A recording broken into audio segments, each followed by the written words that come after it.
Welcome back to the post-game spread. I am your host, Blake Helm. Currently, I'm doing some editing on the episode I'm about to put out, and I just sat down with Ben Hartl, and it was an absolutely incredible conversation.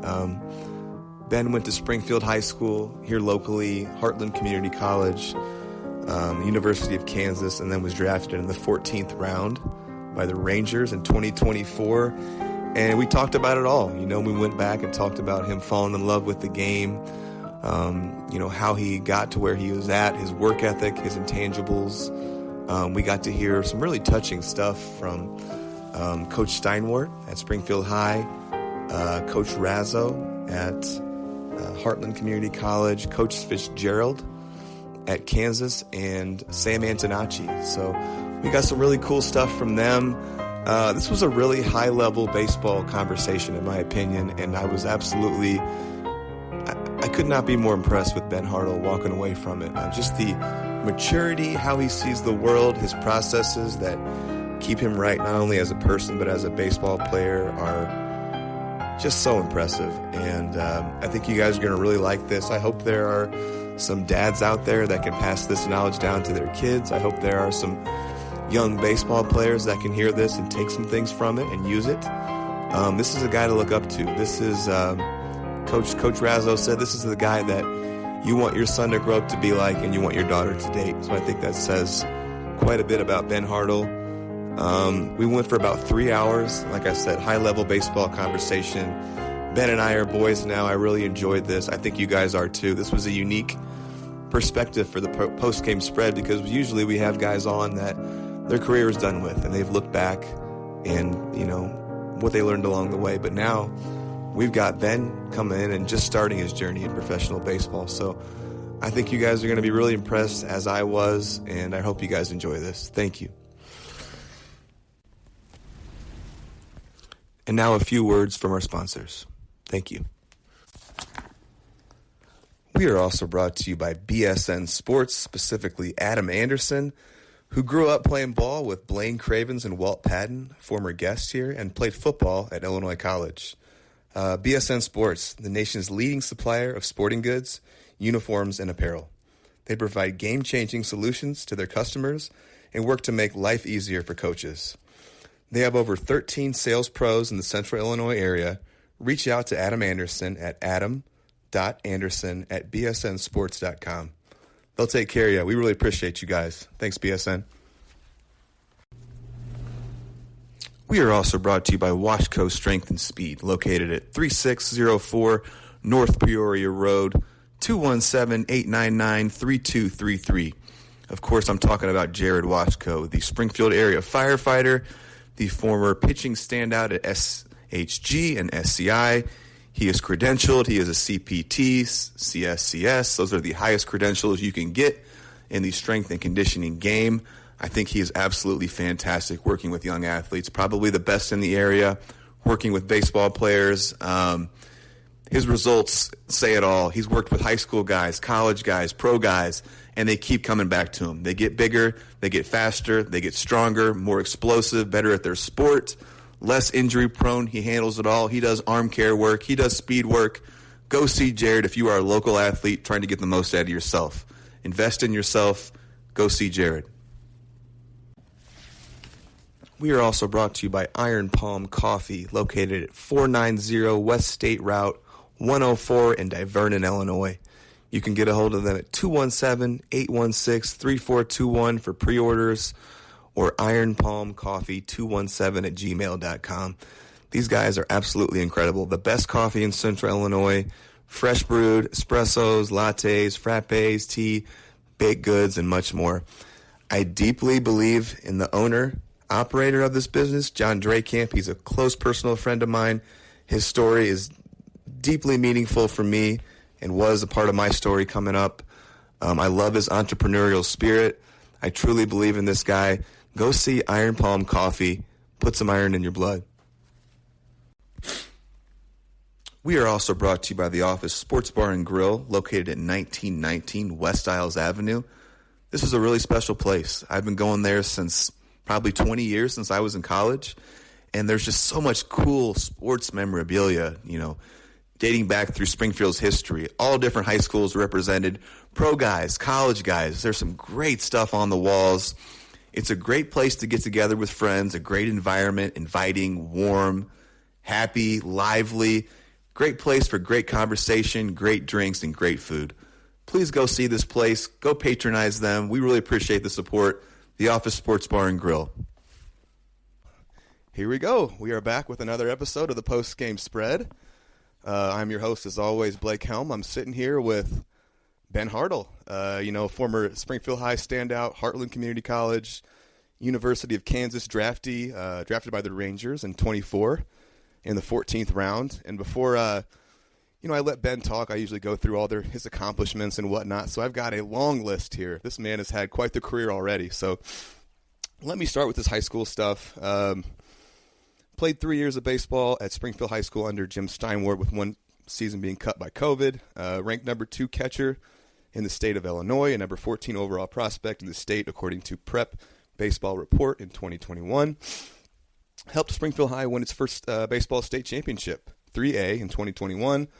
All-conference first-team selection as a freshman, as a senior, all-conference honorable mention as a sophomore. Hit .355 in 96 games over 3 years in high school. Member of the Honor Roll all 4 years. Ranked number 41 JUCO to 4-year transfer by Perfect Game. Drafted in the 14th round by the Rangers in 24. I said that. All Big 12 honorable mention at Kansas. Spent 2 years in the Heartland Community College program where they won a national championship. ABCA Rawlings, NJCAA, Division II All-American, first-team catcher, 22. Second team, 23. JBB, Division II NJCAA, first-team All-American, 22. Nut stats at Heartland, 428 career, 582 slugging, 782 OPS, 42 doubles, 6 triples, 22 dings, 134 RBIs, 186 runs, and 114 games. Walked more times than he struck out in his 2 years at Heartland. Helped Heartland capture its first national title in program history. Selected postseason all-tournament team. Hit well over 400 each year. 9 home runs one year, 13 home runs another. 100 runs scored in 2023. Led the team in doubles. Just absolutely doing it. In prep for this, it was really fun for me. I got to go back and talk to Coach Jim Steinwart, the Springfield High longtime skipper, Hall of Fame head coach. He was also my head coach in high school. I talked to Chris Razzo at Heartland Community College, your head coach. Coach Dan Fitzgerald at Kansas, and then Sam Antonacci, local pro. You guys tore it up at Heartland together, and you guys trained together somewhat in the off-season. Is that what I know? Oh, yeah. Okay, cool. So really excited to hear from all these guys. I decided, so I've never met Ben before. I've never spoke to Ben before. I had no idea if he even knew what the podcast was. How I usually pick a guest is just inspiration. And I'm good friends with Jared Washko and Kyle Welch at it, Turn 2, and they're out there doing some big things baseball-wise. And I kept seeing videos of, you hitting and things like that. And I was like, man, Ben Hartl. I was like, why don't I get a hold of Ben Hartl? And why don't I open this up to, when I started this, it was all about guys who were done with the game. And they look back on their career and okay, what do you think about this? How did you see it? What did you learn about life? But I thought, man, wouldn't it be cool to really get someone that's just starting? Obviously you've had a tremendous college career, but you're just starting professionally, and kind of where you're at, where the game is at, how you get ready for the season, all these things. And I was like, Ben Hartl it is. So I reached out to a couple people, got your number. We're all set up, and now we're sitting here looking at each other. So, Ben, how you doing, buddy? Doing great. I'm really happy to be here. Yeah. Been looking forward to this for a while now. Yeah, me too. And I've only acknowledged a man's looks on Ryan O'Malley's podcast before, but when I was looking this guy up, I kept seeing all these pictures, and man, this guy's got a great head of lettuce right here. This is great baseball hair. This is flowing out the back. This guy has got, postseason hair already. He's already ready to go to spring training, ready to go. Digging the flow, my man. If you're ready to go, we could just jump into some questions here. And like I said, we'll when we get to the Springfield part, we'll get the clips in, Heartland Park clips, Kansas, all that stuff. So if you're ready to go, let's start. Let's do it. You ready to do it? I'm ready to do it. Okay, we're sitting here in my wife's office. I always find a new place to do this every time. It's usually their place, or we've done Grandma Knadler's place, or I've done the Knadler's house. I've done my parents' house, but we decided to convene here today. The vibe is right. So you told me, question one is, have you listened to the podcast before? And if yes, who is your favorite guest? You told me that you have a little bit, right? Yep. Okay, Yep. So tell me a little bit if you have listened. Who have you listened to? And So I've listened to Justin Knadler, Jason Knadler, Colton Knadler. Oh, yeah. And I listened to a little bit of Aper's podcast. Oh, cool, man. Justin's is one of it's not super high on the listens, but actually I think it might be overall the best guest that I had in terms of great storytelling. He really opened up. He lived a huge baseball life. He got to see so many different organizations. So if you guys have slept on the Justin Knadler podcast, go back and listen to that one. It is probably my favorite. So what did you think when I got a hold of you? No, I was all ears. I was all very ready to do this. I was very ready to share my story and also just to meet you. I mean, I've been listening to this podcast for a while, so cool, I'm man. Very, very lucky to be here. Cool. All good vibes here. He's got great head of hair, and he's got some J's on, too. He's got some Jordan 1 lows. I'm a big Jordan guy myself. I'm a Jordan 1 guy myself, so I've got a couple pair of lows. So we're already bonding here, my man. Tell me a little bit about your time growing up in the Springfield community. What teams did you play for? What leagues, travel ball stuff like that? Yeah, so born and raised in Springfield, Illinois. Not much, nothing crazy there, but some local teams I played for. I mean, I played local SSBA baseball growing up. Really? Kind of went into travel ball probably at 10 years old for the Springfield Blue Chips. Okay. Under Todd Hammerlink. So played 4 or 5 years with that team, and again, baseball, I'm all about the relationships in baseball. The games are great, but it's who you meet along the way. I still am best friends with almost everybody on that team. So played 4 or 5 years there, and then I actually went up to Bloomington and played under Coach Razzo. That's where you guys connected, right? That's where we connected. So Game 7 Legacy up in Bloomington. Played my high school career there. Guys from Springfield, guys from Bloomington. So, it was... How'd you end up there? It was kind of weird. It was all right, who's this Coach Razzo guy? He played for the Brewers. Cool. Right. That'd be nice to play for a guy in high school. Sure. I wanted to branch out a little bit. I wanted to get some more exposure for college. It was kind of that time that I'm all right, I want to get more into my baseball career. I want to further myself, expand my connections, my network. So I kind of went to the tryout, and we kind of hit the ground running, and yeah. So was there not a team in the area that you were interested in? Or is it there's so many travel teams now in clubs, right? So, you hear about the Extreme Elite and the Mafia. That was not the case around then. Okay. So, I kind of wanted to branch out just a little bit, Bloomington has a great network of baseball. Yeah. So does Springfield. But at the time that I was in high school, kind of Bloomington, that was kind of trending a little bit more. Okay. Interesting. Tell me a little bit about your family, if you feel inclined to. About mom and dad and siblings, if there are. Oh, yeah. I got one little brother. I like to say him little, but he's about the same height as me now. Not as good as hair. I can't wait for him to hear that. But raised by 2 great parents, Dan and Jen. They were the best. This being a baseball podcast, none of them were athletes. Really? Really. My parents met in band. Dad power lifted a little bit. Really? I don't think mom's touched a ball in her life. Wow. So it was weird that I kind of took baseball. Took to it? Yeah. And then my brother loves baseball. We talk about it all the time. He's now a freshman at U of I, agricultural engineer. Cool. Absolute genius. Yeah, smart guy, right? 4 instruments, whole 9 yards. So I'm kind of the outlier of the family of all right, I'm going down this baseball path. Let's see how it goes. My dad loves baseball. We are fond baseball fans. So, it was kind of weird. So there weren't as you can see when you walk in my house, I've got 20 bats by the front door. I have my kids hitting little softballs in the house all the time. So that wasn't what you grew up with in terms of there's just baseball stuff everywhere. It was kind of your destiny. I wouldn't say it wasn't. It was weird that Dad, all I wanted to do was play catch. All I wanted to do was baseball. Yeah. That was something that my parents, I wouldn't say that they didn't support, but that they were all for baseball. It was cool. Why is this kid loving baseball so much? Right. But yeah. But let's go ahead and support him. Oh yeah. Some good parents right there. Shout out to the parents. Oh yeah. Before we get going, we've mentioned his hair multiple times now here. I'm going to ask you a goofy question. What we got shampoo conditioner wise? You doing anything? Nothing. Simple crazy. Guy. We're just Dove shampoo, Pantene conditioner. No, if you're just blessed, you're just blessed. No products, but no. Okay, that's the last time I'm going to talk about your hair, and I'll leave it alone. What you were just talking about goes right into the next question perfectly. So, tell me a little bit about what you remember, like falling in love with the game of baseball, like earliest memories, like when it was like it really grabbed you. I would say where it really grabbed me, I always loved playing baseball. I was always a competitor. I would say probably 9U, 10U. I was like, man, like playing summer ball, playing 100 games a year. I loved it. Yeah. I loved it. I couldn't get enough of it. I didn't want to get off the field. Mm-hmm. I remember running laps after the game just because I wanted to stay on the baseball field. Like it was just something I loved to do. Yeah. But it wasn't just the game. Like I said, it was the people that made it. Yeah. It was that was the part that made the game the game. Oh man, that's a great answer, dude. I wasn't sure what I was going to get today. Like we don't have any interaction before this. Like I don't know you. Like it's hard for me I'm 40 years old now. It's hard for me to put myself in the shoes of, how old are you? 23? 22? Just turned 22. Like, man, like to put myself in those shoes again of like where I was at mentally.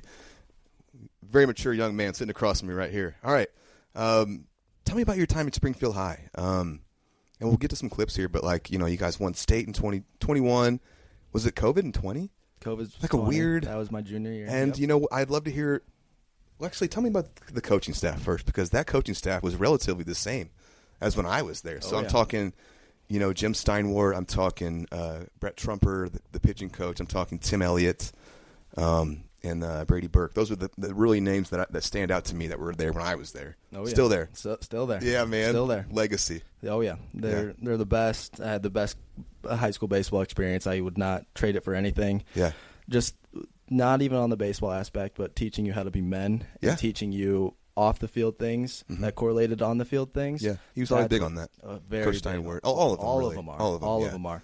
And that's something we still talk about this day. I still run into them. I was at a workout the other day, just talking after the game, and I think Coach Elliott and I talked for maybe an hour and a half afterwards, just talking. Did you have a nice connection with Coach Elliott? I had a great connection. Man, with him. He still throws BP to me. I love it. That's a special man to me too. He was always willing to work with anyone that wanted to put in extra effort, and just the intensity that guy had, right? In a good way. All the time. Like, that dude's on. Oh, you know? And like we used to have conditioning with him, and he would always do extra stuff, and it was just, I think very highly of Coach Elliott. Tell me a little bit about Coach Steinwart. What stands out about Coach Steinwart? What's special about him? I think just his presence. Like, you see a third base coach, you hit a foul ball by him, he won't move. You could hit 105 and he will not move. He's seen it all. He's seen it all. But just the demeanor that he has and how he instills confidence, how he instills these different just factors of a man, of a baseball player. Like, that's like what you want. Like, my future kids someday, like, I would want my kids to play for a kid like Steinwart. Yeah. I've heard many stories. He'll even tell you, like, he's learned. He's done a lot of things differently, but sure. Not even on the baseball side, but as a person, as a man. Yeah. He's taught me so much, and not even baseball. A lot of the practices were just him talking. Yeah. Before or after. It was a lot of just listening. It was discipline, but again, I wouldn't trade it for anything. So much of that, I remember those same things. He really focused on like trying to better us as people, as men, and so much of that was lost on me as a high school student. That now I look back and I'm like, oh, yeah, now that makes sense, you know? Oh yeah.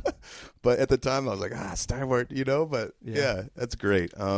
Is he still doing the end of the year books? And he went so far above and beyond what I feel like a high school coach needs to do. Is he still doing like the books at the end of the year? Every year. It's so. I mean, he's got 40 years of these books. I cherish mine. I still look at them from time to time. Oh yeah. Cool. So I got to talk with Coach Steinwart here. So let's do a couple Coach Steinwart clips, and then you can say whatever. If you want to comment on it, comment. If you want to just give me a thumbs up, you can do that. So let's go, Ben, as a player to start with. You ready? Ready. All right. Here's Steiny. Really, the combination of everything, and he'd be the first to tell you he'd get in his own head like a lot of kids do, especially ones that are sharp and love the game. They tend to overthink. But he was also really open to a lot of the mental game ideas and how to slow things down, because he'd get wound up. And almost, the old paralysis by analysis stuff. And there were times I'd be down at third, like, will you swing the bat? I mean, what about our best bat? And he'd want it in this little 4-inch zone.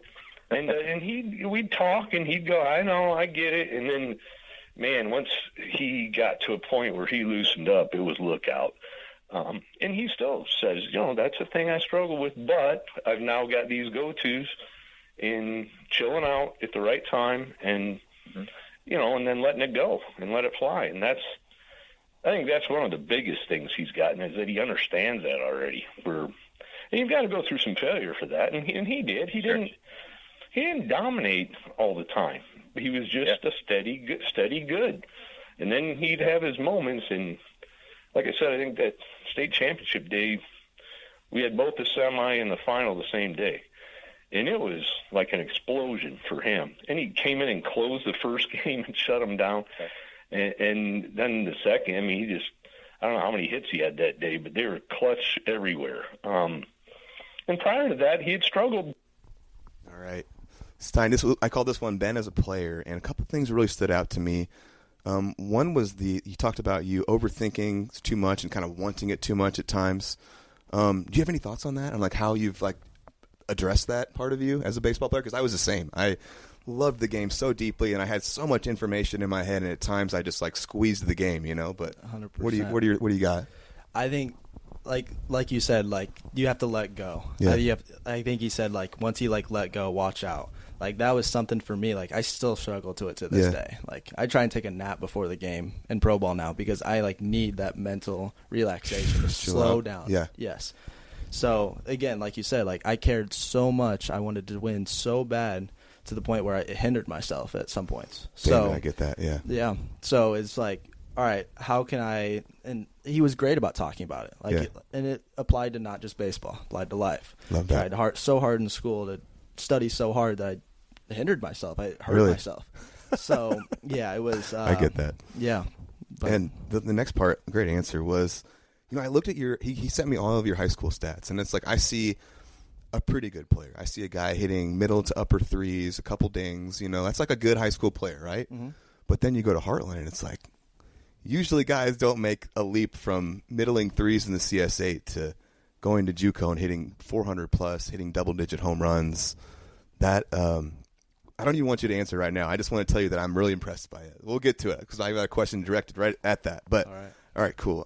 Next one from Steinwart is going to be more about Ben. It's just kind of all-encompassing. No, I mean, he's a guy, and this is what's cool with baseball, is he's not a specimen. I mean, he's working his way, like you've done as well, and he's a workout guy and just very disciplined. And, a lot of high school guys don't figure that out until they're in college. Yeah. And he's already been on that. Okay. But again, I don't know what he's listed as, but I look him in the eye, so he's around 5'10". He might be listed as 6 foot, but he's not tall, and he's never been a big kid. But he's put together well. And very athletic, moves around well. I don't think he's going to win any sprints, but he's not going to finish last. He'll be, in that top group kind of thing. Okay. So just one of those. He just really put the physical and the mental stuff together well and learned from failures fast. Because he had plenty of failures, but, man, he'd figure out, like, I ain't doing that again. And boom, he found something that worked, and he goes with it and just keeps adjusting. Just really mature for somebody his age. Some pretty kind words from Coach Steiny there. You got anything you want? No, I think, like you said, it was the learning from failure. Yeah, that stood out to me, too. It's something you can control. Right. The controllables in baseball are few and far between. Yeah. So learning from failures, which is going to happen a lot, yeah, that was a big thing. I heard, about your effort and your dedication in there, and kind of like sounded like you were pretty dedicated early on, whereas I kind of figured that out a little later in my career, like end of high school, early college, like really zeroed in. It sounds like you were zeroed in a little earlier than that. Like you were all baseball, you were working out, you were doing all the little things early. Yeah. Yeah. When did you start working out? Probably freshman year. I had a great group of, I think he was a junior. Chad Haller is his name. Okay. He's a strength and conditioning assistant in high A for the Brewers right now. Okay. Springfield guy. Gave me rides to practice, showed me the ropes of Springfield High baseball. So really? He was like my bigger brother. Kind of showed me the way. Cool. Like he didn't play past high school baseball, but man, that guy just cares more than anybody. Yeah. And I credit him more of my success and my leadership just because he showed me the ropes. Oh yeah. Of how to do it. That's awesome, man. Yeah. I love guys on here giving gratitude to people that help them along their way. when I found the weight room, I went to the strongest guy on the football team, a guy named Aaron Jarvis, and I was like, dude, let me just work out with you. Like, I want to get strong too. And that was how my journey started too. And I piggybacked on him, and the rest is history. Oh, awesome. Yeah. All right, next from Steiny, let's go. This one's called All Good. Boy, it's all good pretty much. I mean, he's like a lot of you guys. I mean, just a good kid that figured out some things earlier probably than most. I'd just say he's really mature, very coachable, open to – he's a sponge on ideas from different people, and he'll sort it out, what works for him, what doesn't. He was never a kid that I really thought, oh, that guy's going to be a pro or anything like that. I figured he'd have a nice college career, and then for it to take off the way it has, I can't say it surprises me, but I also can't say, I mean, obviously, his last high school game, we had him batting 8th. So, wow. You know, which is probably on the coach's end. But he was just coming back from an injury, and, man, I think our last day of state, he dominated everywhere. And the coolest part was, I mean, he's always been primarily a catcher, and he hardly ever caught for us because he could do so many other things. And I know that's still a big deal. I just talked to him yesterday. He came out to our open gym, and we chatted, and I had him talk to the kids a little bit, and that was one of the big things he pointed out, like, don't get locked into a position and think that's all I can do and let your ego get in the way. And that was probably the biggest thing about him is his brother was the same way. He was primarily a catcher too, but could play other spots. Really? So we had other guys that were also good catchers for both groups, and that was more, they were probably a little more limited in that was their spot, and they weren't as, you know, as capable as he and his brother were. So we moved him around. I mean, Ben, I think you mentioned yesterday, he's played every position. Yeah. And I think that's helped him a lot in being able to be where he's at. A lot of cool things in that clip. Anything stand out to you before I got some questions for you? Let's hear All right, cool. The first thing was that you were a sponge. Yeah. I thought that can be a good thing and a bad thing in baseball, right? Like, especially when you get to the higher levels and there's a lot of different coaches with a lot of different opinions. How do you differentiate what you think is pertinent to you and you want to use versus, okay, that is not something I want to do or that doesn't work for me? Yeah. Like you said, like, I'm a sponge. Like, I like to hear different ideas. That doesn't mean it's going to, like, work for me. Yeah. You'll see that a lot in hitting, and I know that's one of your questions later. Boy, yeah. But a lot of it is personal to the player. There's not one cookie-cut way to play baseball. Sure. There's not one cookie-cut way to go about this game. So it's not, like, something where I, like, differentiate and decipher. It's like, all right, what do I do best? Will this help me? Will it not? Mm-hmm. Am I going to try it? Or am I not? Like, it's kind of one of those things where it's like I'm always learning. I'm always like I'm a student of the game. Sure. So I want to better myself in any way possible, but will it help me? Will it hurt me? That's kind of the weighing options. I love that. The second part was, he basically said, like, did I project Ben to be a pro? No. Yeah. And that's such a beautiful thing about baseball. And a lot of my guests had pretty good high school careers and really, like, just for whatever reason, they got bigger, they got stronger, they got the right coaching, they believed in themselves, they really, hit that moment in their career where they took off. And we're going to get to it, but I've already talked about your jump from high school to college and being like, wow, this guy's an All-American now, really cool. And then lastly, I've got some thoughts on this. You talked about, not being locked into a position. Yeah. So I came up a shortstop until my freshman year in college, and then switched to the outfield. When I played indie ball, something that really stood out to me, and also my friends that have played affiliated, is the utility guy is so valuable, so dang valuable. Like, I remember, I got released a few times, and I always kicked myself, like, man, if I had just remained proficient in maybe like a little bit of infield skills and like being able to pick up a catcher's mitt, like, could I have stuck around a little longer? You know, and those guys, even if they hit 200, if they can really handle the glove, they're going to stick around for a while. There's value. There is value. So that is really cool of you to have that kind of like idea already in your head as a young age. Like, I can play like maybe I'm a really good catcher. Like, everyone says you are, that you're just money as a catcher, but that you can play first, you can play third, you can play the middle infield, wherever you want. So I think that is really cool. Do you have any thoughts on the utility thing? Honestly, it never came down whether to be like a wanting thing from me. It's like, coach has the lineup card. I said, put me wherever is best advantageous for the team. Yeah. I don't care. I want to win no matter what. Like, even like I pride myself as a leader. Yeah. As a catcher, you always think him as a leader. Like, sure. Like, and he said, like, we had a great catcher. So there was times I was giving I don't know if anybody knows this. I was giving signs to the catcher to relay. Like, we were playing U-High, Bloomington. I knew all the guys. Yeah. I was giving signs from shortstop to their catcher, and because I knew the hitters. So that it was something like I always wanted to find a way to win all the time. So yeah. Oh, dude, I love that. All right, lastly, from Coach Steinwart here, this one is going to be on Ben going pro. Yeah, I mean, I say that it's like I'm just along for the ride with those guys, and really, I think I just get a joy in seeing all you guys when you're older, because it just reminds me of being a parent. I mean, there's conflicts and things during that time that I had with adult figures when I was that age, and then later you go, oh, now I get it.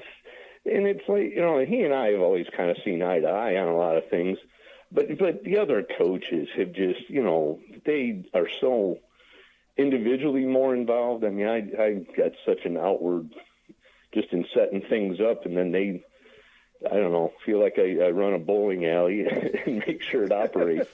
And then the other coaches do all the individual work that really develop them and get them going. So I always enjoy when any of the kids do well, and it's, it's cool when they have the pro opportunities. But he's one of those dudes, like a lot of you, that they're going to do well in whatever they do. He's not going to play baseball forever, but as soon as he doesn't, he's going to be really good at whatever he chooses. So, yeah, that's kind of a roundabout way of saying, of course I am, but I'm proud of a lot of you guys.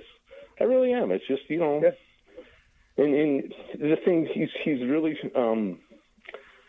solid in his faith too, which a lot of kids aren't, and a lot of them don't figure that out later too. And great clip by Coach Steinwart. That's our final clip by Coach Steinwart. There, you got anything you want to add on to that, or?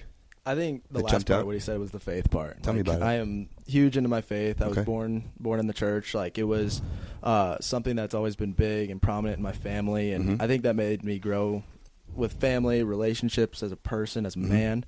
And I think that's the biggest part, to give thanks to my Lord and Savior, Jesus Christ, because none of this would be possible. How does your faith help you as a baseball player?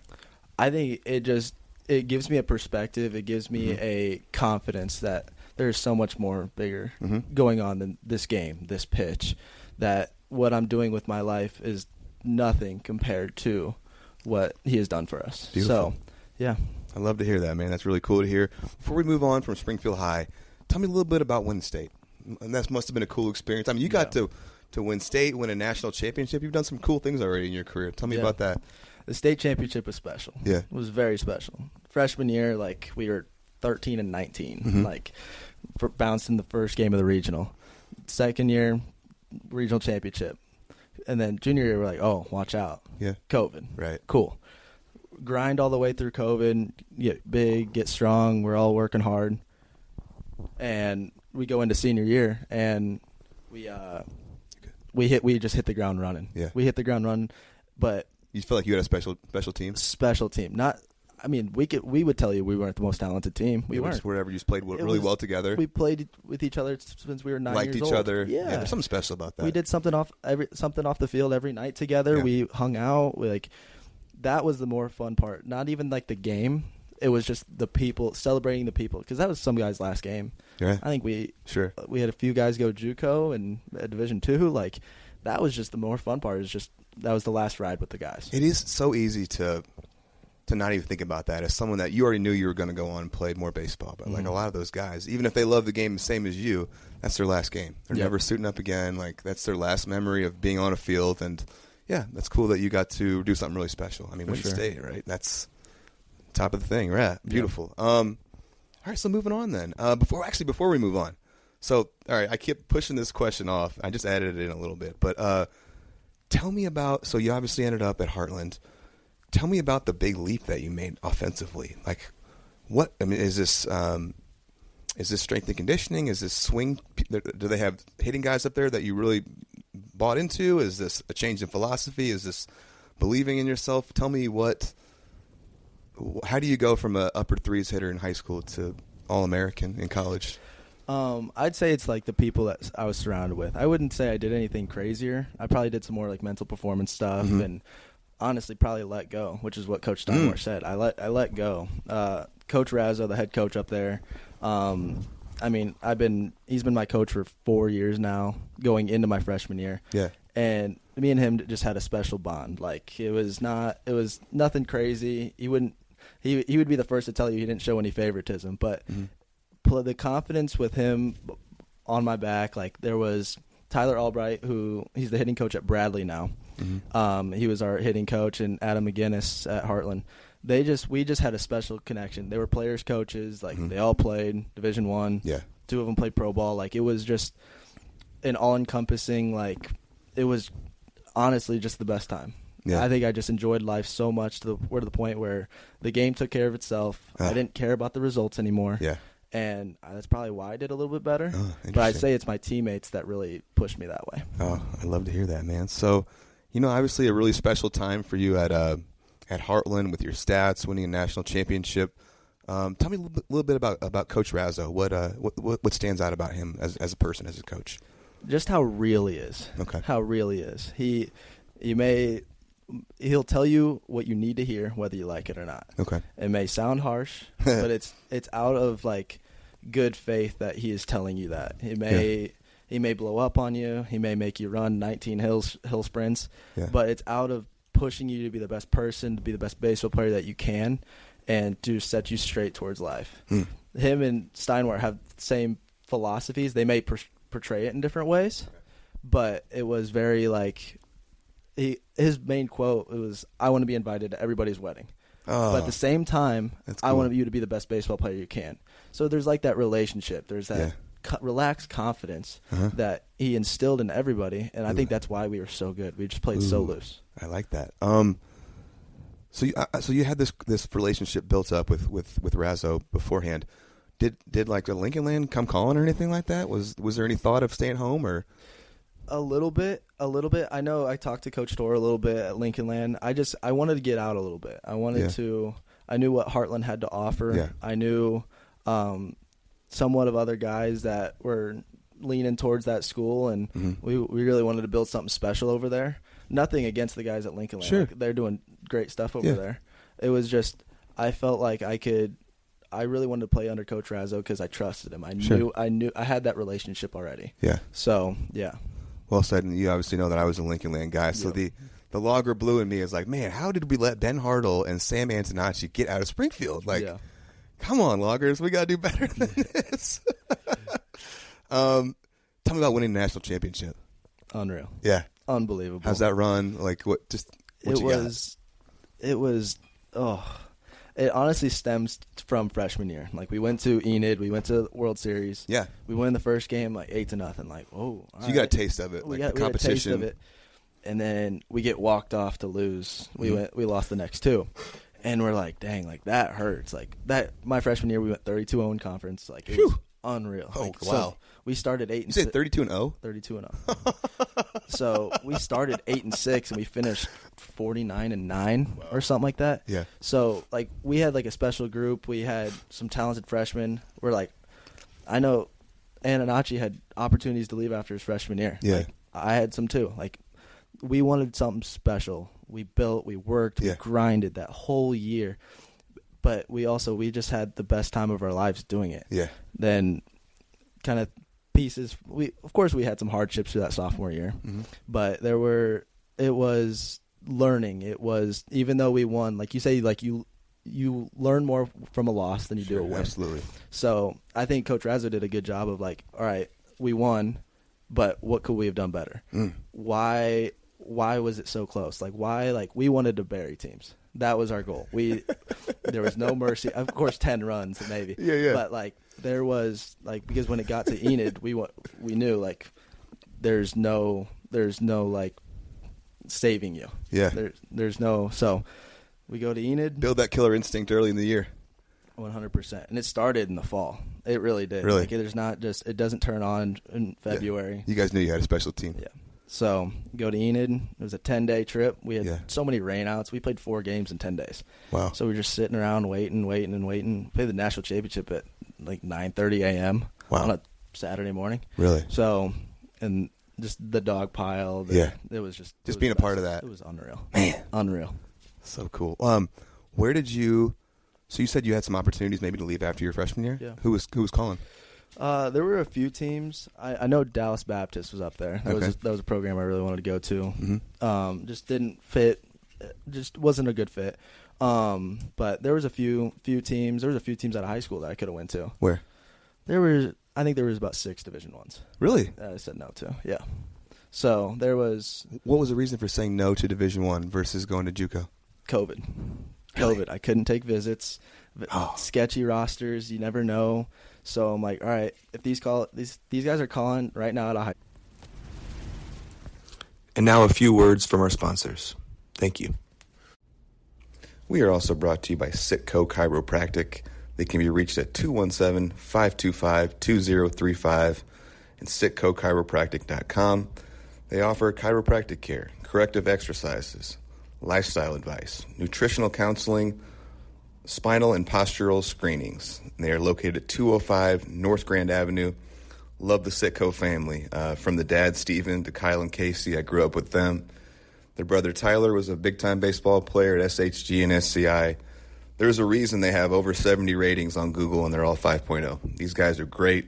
I went to them a few years back for some back issues I was having. They'll fix you right up. Go see Sitco Chiropractic. We are also brought to you by BOS, Bank of Springfield, and Jason Knadler. The Bank of Springfield has essentially a whole baseball team over there. I'm talking guys like Jason Knadler, Justin Knadler, Timmy Ballin Wallen, Eric Weaver, Ryan Murphy, Murph Mathiot, Frank Stefano, Greg Morantz. I trust every single one of these guys to handle my money and to steer me in the right direction financially. There are 3 locations across the greater Springfield area for your convenience. Bank boldly with BOS. We really appreciate you guys. We are also brought to you by Primo Designs and that baseball family over there. They are located at 2417 North Grand Avenue. They can be reached at 217-523-6373. Since 1985, more than 5,000 businesses, schools, and healthcare providers have trusted Primo Designs to help them promote and build their brand. They're awesome with uniforms, tees, branded items. They have top quality, fast delivery, competitive prices, and like I already said, the Namovich name is an absolute baseball name in the community. Go support these guys. They've been doing uniforms since way back when I was in T-ball. Really have a lot of respect for them. I've done some projects with them and will continue to do so in the future. We appreciate you, Primo Designs. We are also brought to you by Sheehan and Sheehan Lawyers, located at 1215 South 4th Street, Suite A. They can be contacted at 217-544-0701. I'm talking Pat Sr., Pat Jr., and Willie. They can be contacted for adoption needs, agricultural law, business and commercial law, estate planning, real estate planning, taxation, traffic and minor traffic offenses, personal injury, wrongful death suits. And I grew up with Willie playing baseball on the Southwest Braves. We were state champs. He played high school baseball and soccer at SHG. Pat Jr. was an accomplished baseball player at SHG, SCI, and finally the U of I. We really appreciate the Sheens here. Love this guy. Love this family. Great, great family. So go see these guys. Appreciate you.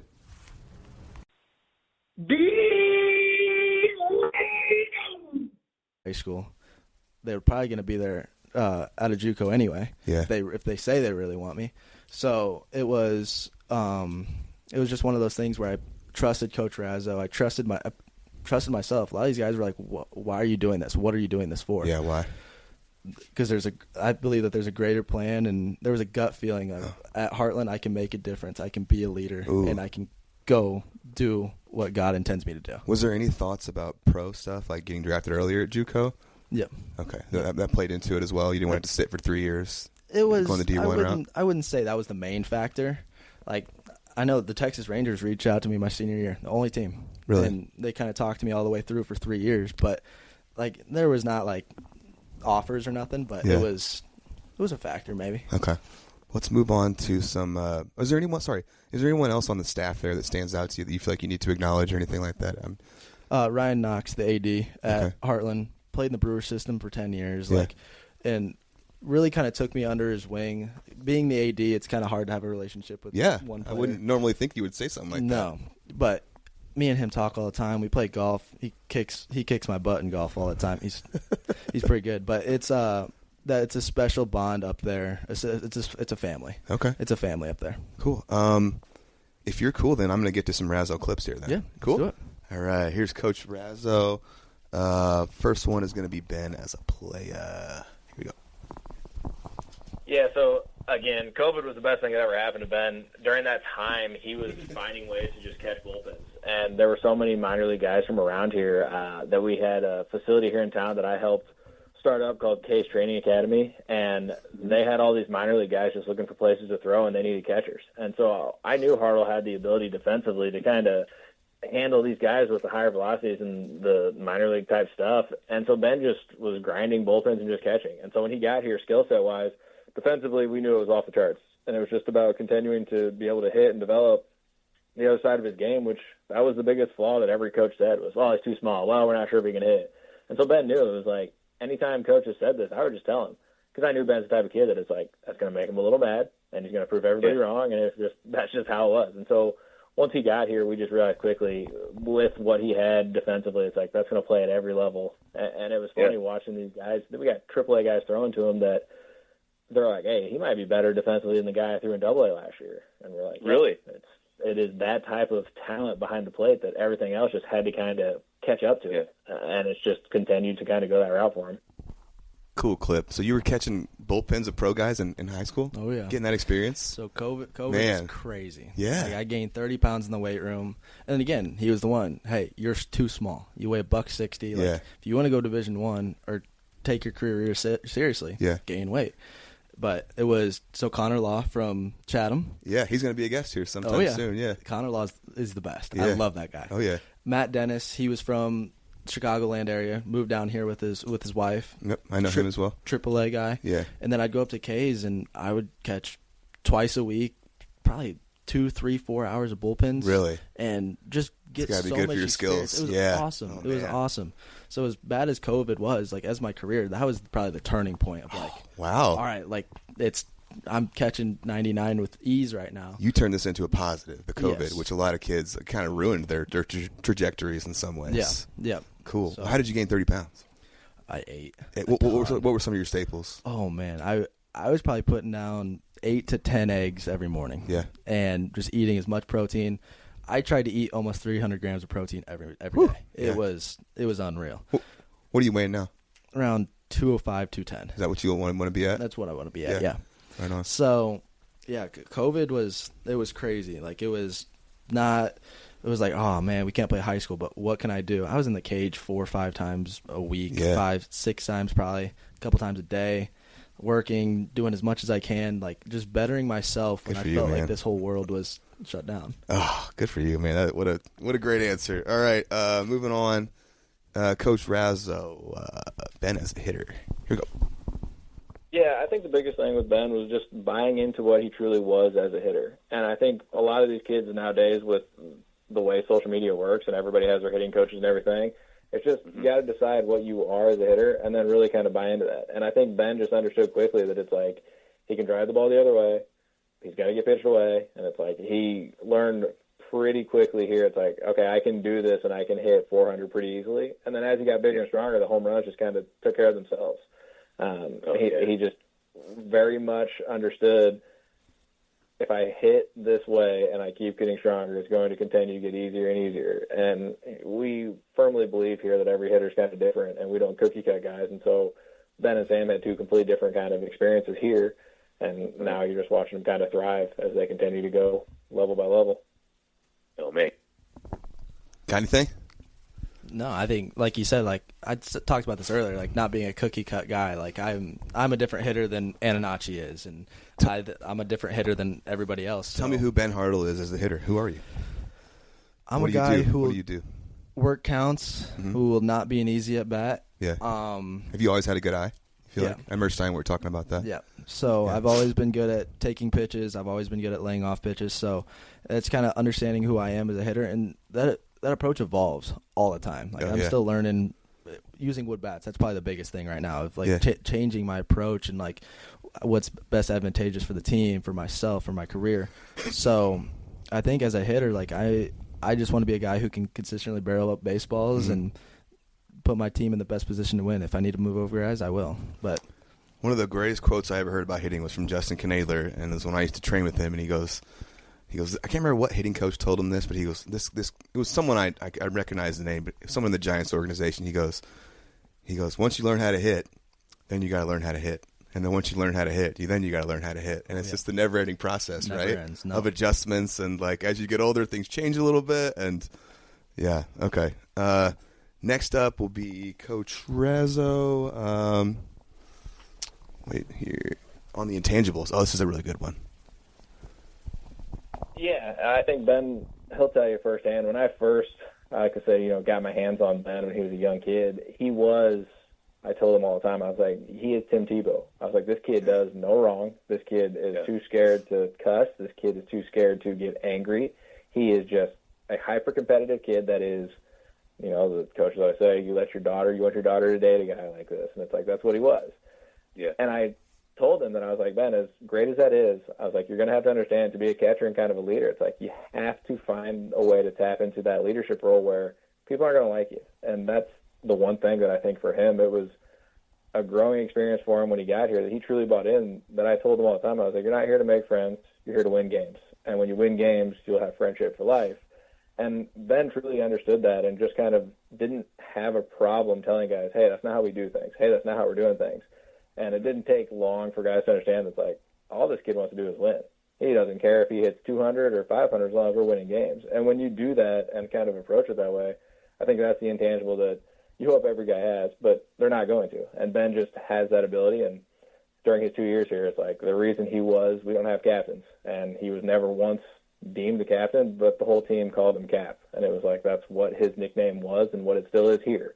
And it's like he left a legacy here where, yes, on the field he was All-American 2-time and just a great player, but it was the stuff behind the scenes that you start realizing that it's like I didn't have to do a lot of coaching with Ben here because he wasn't going to let stuff fall through the cracks, from the little tiny things of being on time and where to park and how to dress and all that stuff. It's like he made sure every one of those little things was taken care of. Another great clip here by Coach Razzo. Everyone just sings the highest praises of this guy. Do you have anything you want to speak on?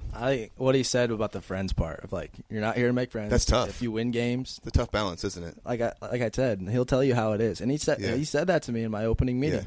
He said, you're not here to make friends. If you win games, you'll have best friends for life.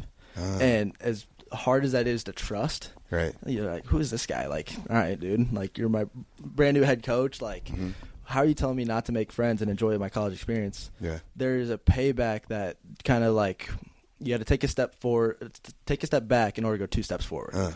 So it's like I really had to understand, like, and that goes to relationships of catching, like, understand my pitchers. Yeah. Some guys needed that, like, kick, like I had to go out to the mound and absolutely let them hear it. Yeah. And some guys I'm like, all right, I need to pat them on the butt a little bit touch. and softer. Exactly. Yeah, everyone's different how they get motivated. Understanding, and I understand that to those guys now. Yeah. So I think that was the biggest part of, like, being a leadership, and I do pride myself on being like a captain, and and like you said, never deemed it a captain, but that's what everyone calls you. Yeah. That's cool. That really speaks volumes about you.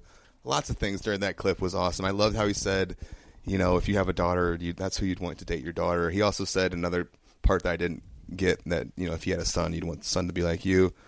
The difficulties of, sometimes you have to say difficult things as a leader and tell people, hey, that's not how we do this. But, and you when you're a part of a team, like, you want to be friends with everyone too. So it's like, but there has to be a couple guys on the team that keep order, right? Oh, yeah. That can be a difficult balance. Winning more important than your stats. Stats to take care of themselves. That's like the ideal baseball player. That sounds like it was totally you. The Cap nickname, it's all cool. This one is going to be full circle. Coach Razzo here. I mean, like I said, I've known Ben for a very long time. I think my favorite thing I love to give him a hard time about was he will probably remember that there were many times when we were going through in summer ball, and you know how summer ball is, especially with high school kids. They're showcasing their abilities. We're not necessarily going out there trying to win tournaments and things like that. It's like you're getting your ABs. We're not bunting. You're trying to get your opportunity to play college baseball.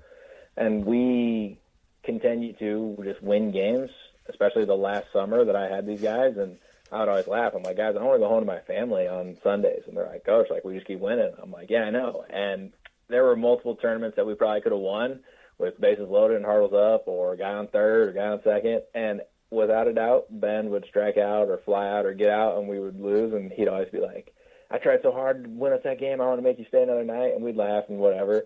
And then at Heartland, I think he had 4 walk-offs, and including the one at the national tournament, that is like the moment that everybody talks about, where it's like, really, dude, it's a walk-off home run in the bottom of the ninth for us to be going to the national championship. And I tell everyone all the time, it's the only time there's clips of me showing emotion, and that's the only one that's out there. Really? Where I did kind of lose it, because it was one of those moments for me as a coach that I'm like, I remember this kid at 13 years old striking out with the bases loaded, and we're losing the championship in, the middle of nowhere, Illinois, and he's devastated. And now, full circle moment, he's hitting a walk-off home run for us at the national tournament. And it's just like, that's the type of stuff that it's like, all right, I guess Ben's going to have kind of that legacy that he left behind with me as a coach and just being here at Harlan.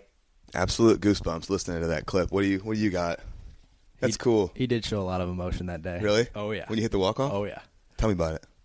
I was rounding third. I don't know what he said to me. I honestly don't know what he said to me, but I spiked my helmet, and, he, jumped, and, receiver caught it in the air and then throws it down.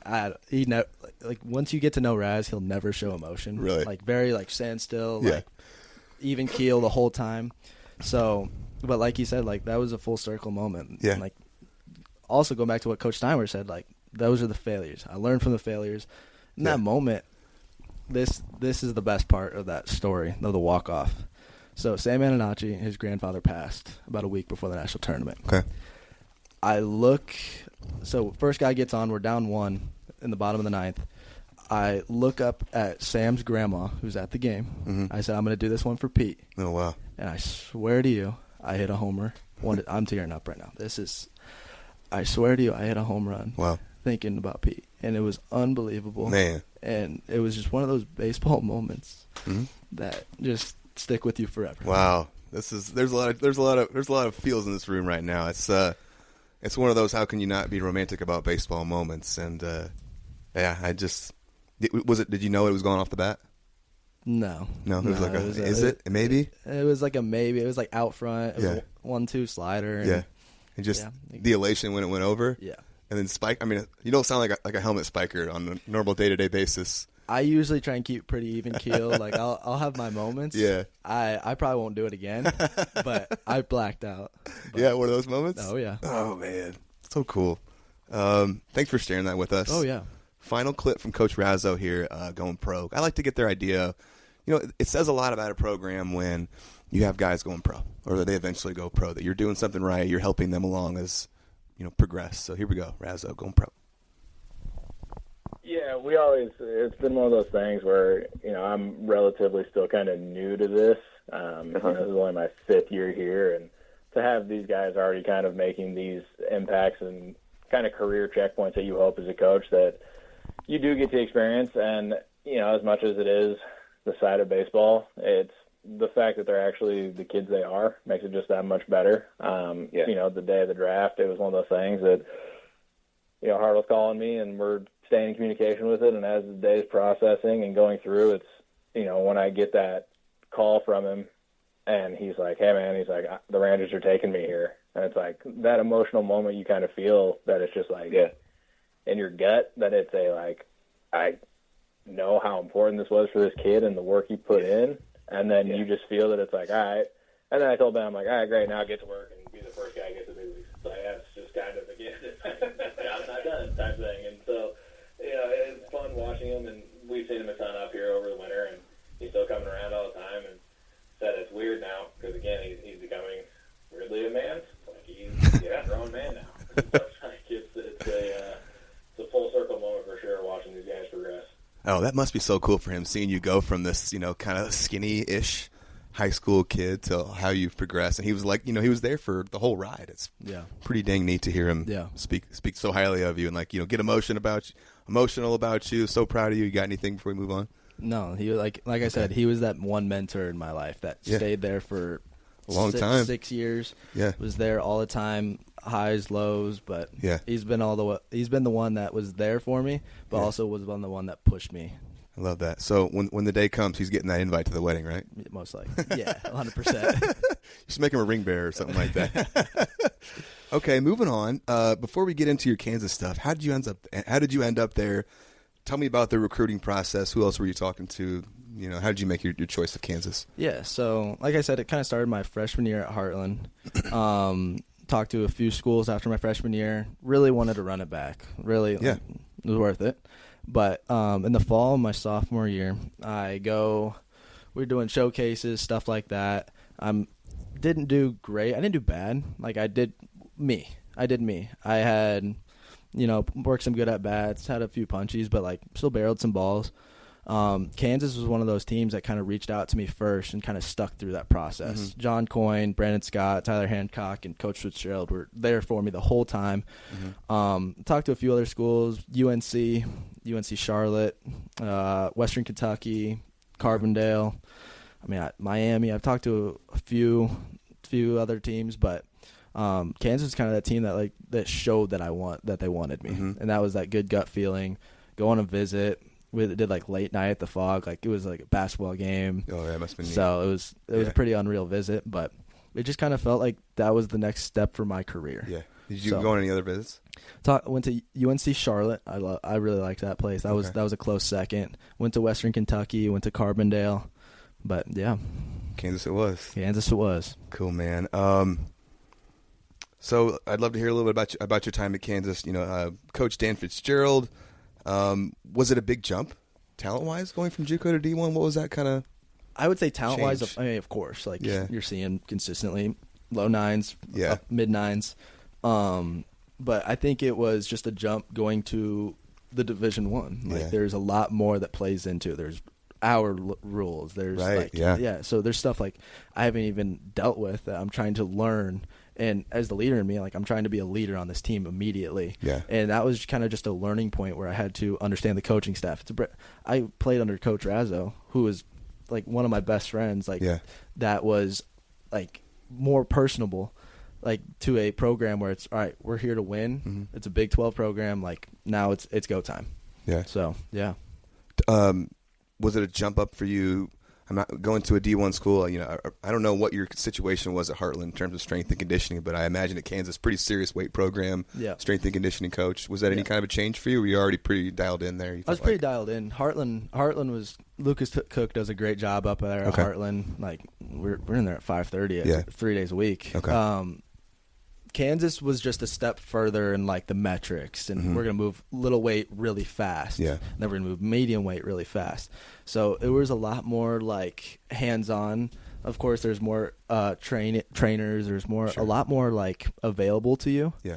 But I don't think there was much of a difference strength and conditioning side. It was just maintaining, staying healthy. Okay. So. And where did you feel like? So from what I think I know, you ended up playing a lot of first base because of a hamstring injury.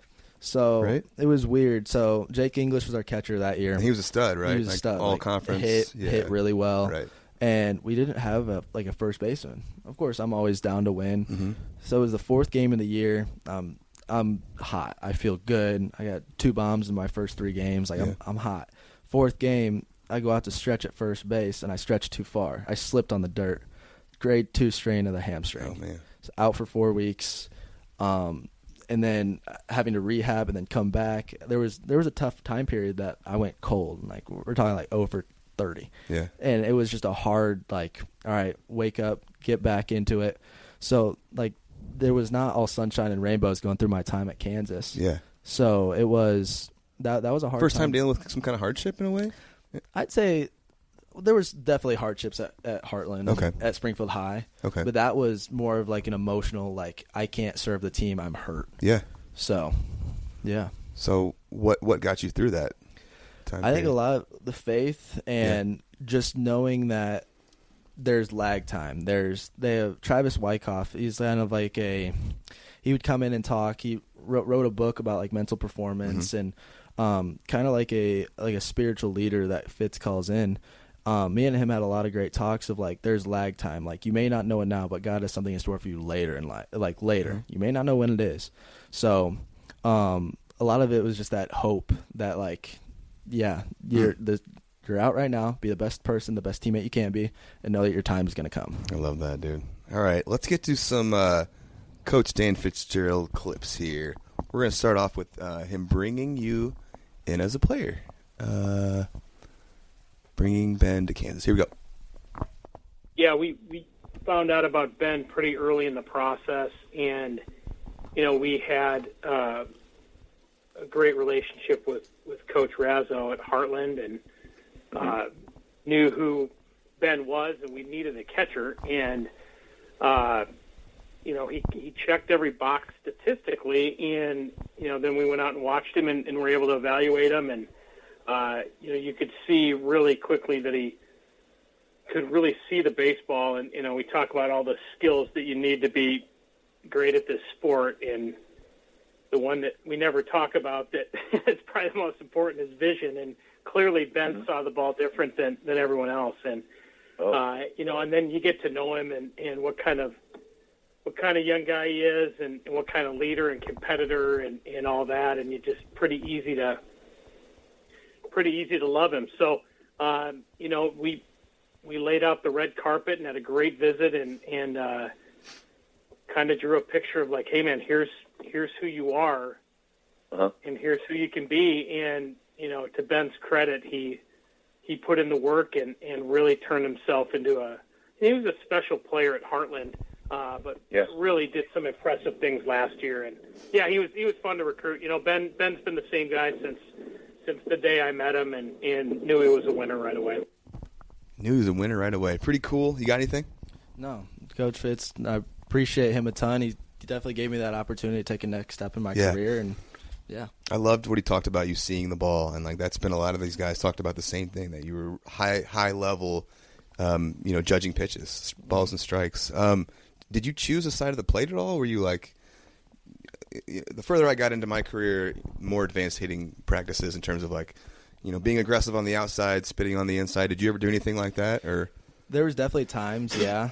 At Springfield High, you're young. Oh yeah, you want to hit bombs. Like I've done it a few times, and I think that's probably what was more of the struggles where I looked in. So I go to Heartland, I'm looking more out, adjusting in, kind of just formed an approach there. And then Kansas, kind of the same thing. Like there was a lot more like metrics, and you could see what sinkers, what are these guys' tendencies. So it was more of a like learning experience of learning the pitchers and also learning myself.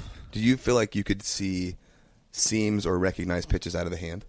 I try to as best as I can. I still, I'm pretty good at that. Pretty good vision? Yeah.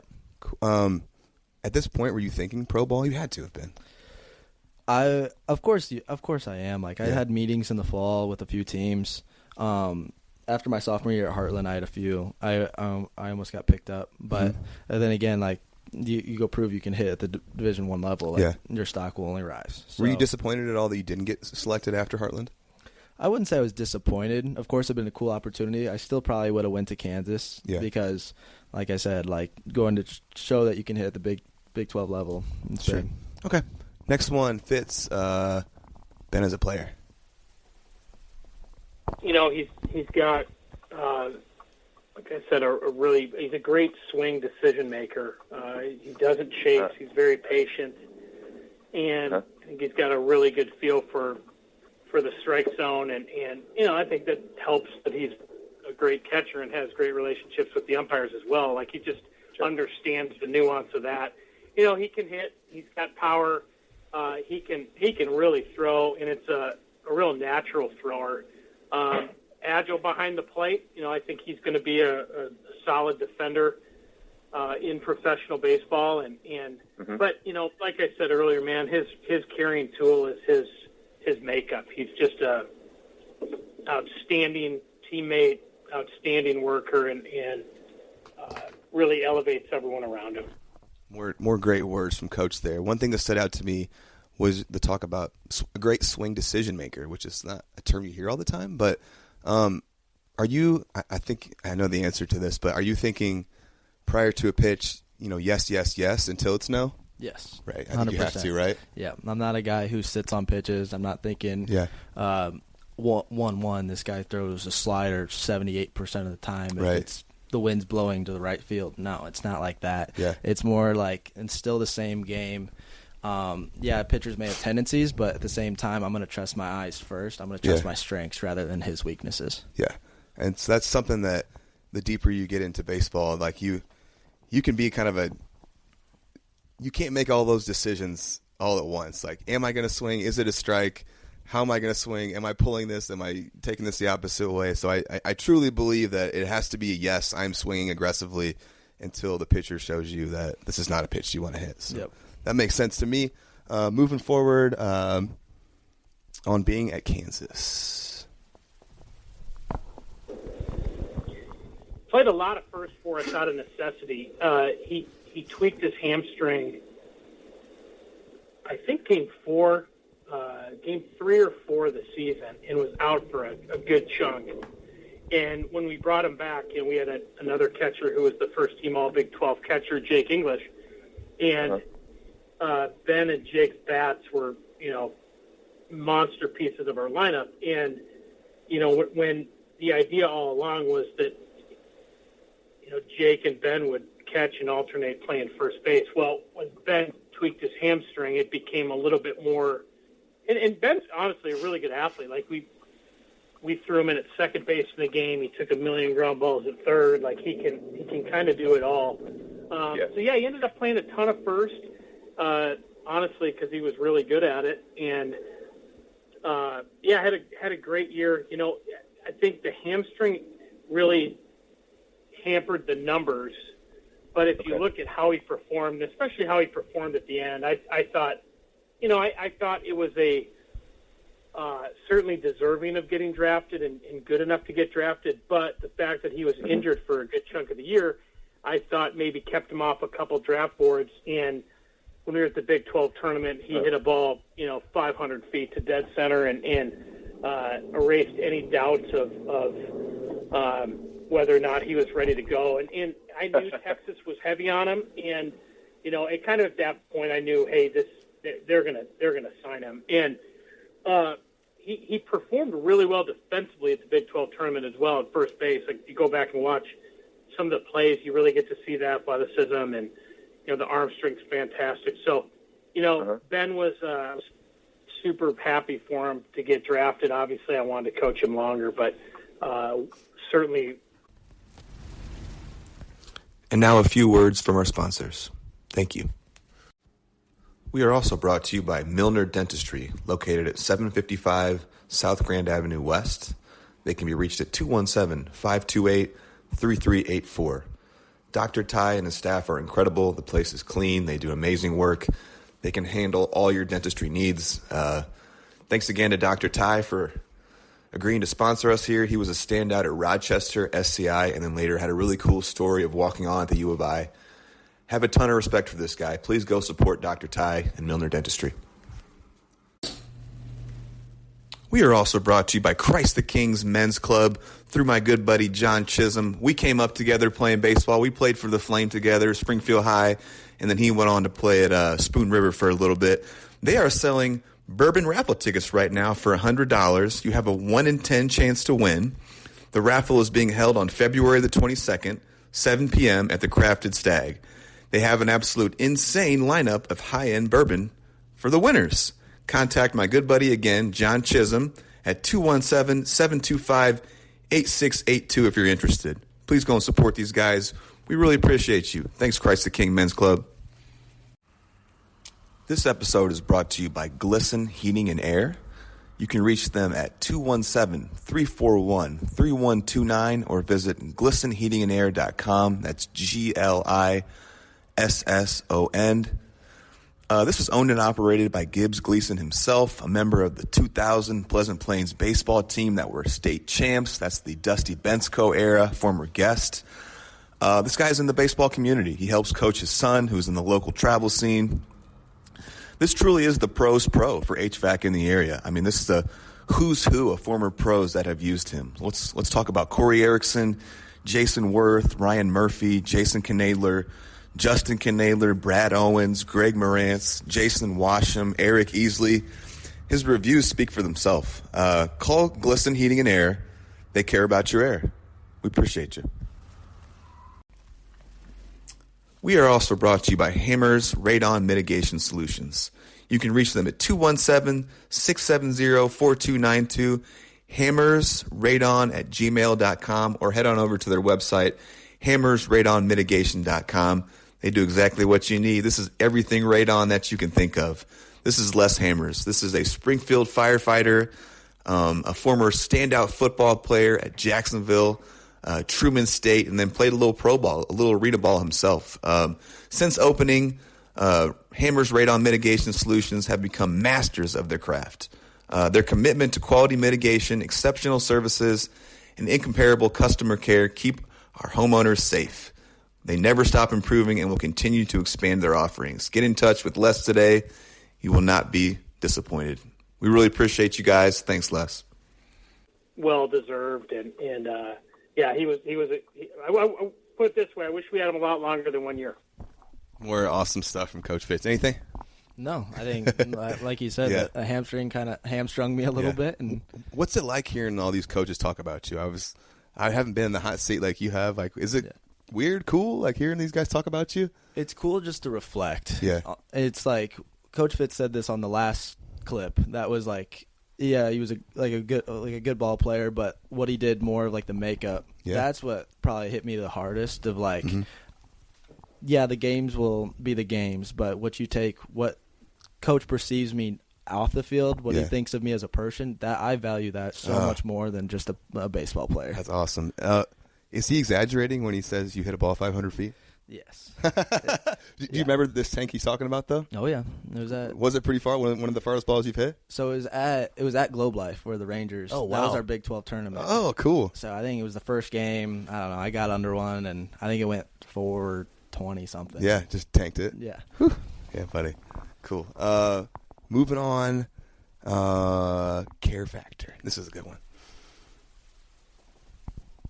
Yeah, he just has an incredibly high care factor. Like, and I don't know what the technical version of that description is, but his level of care for everything he does is very high. You know, he's just very intentional about his work. He's intentional about his schoolwork.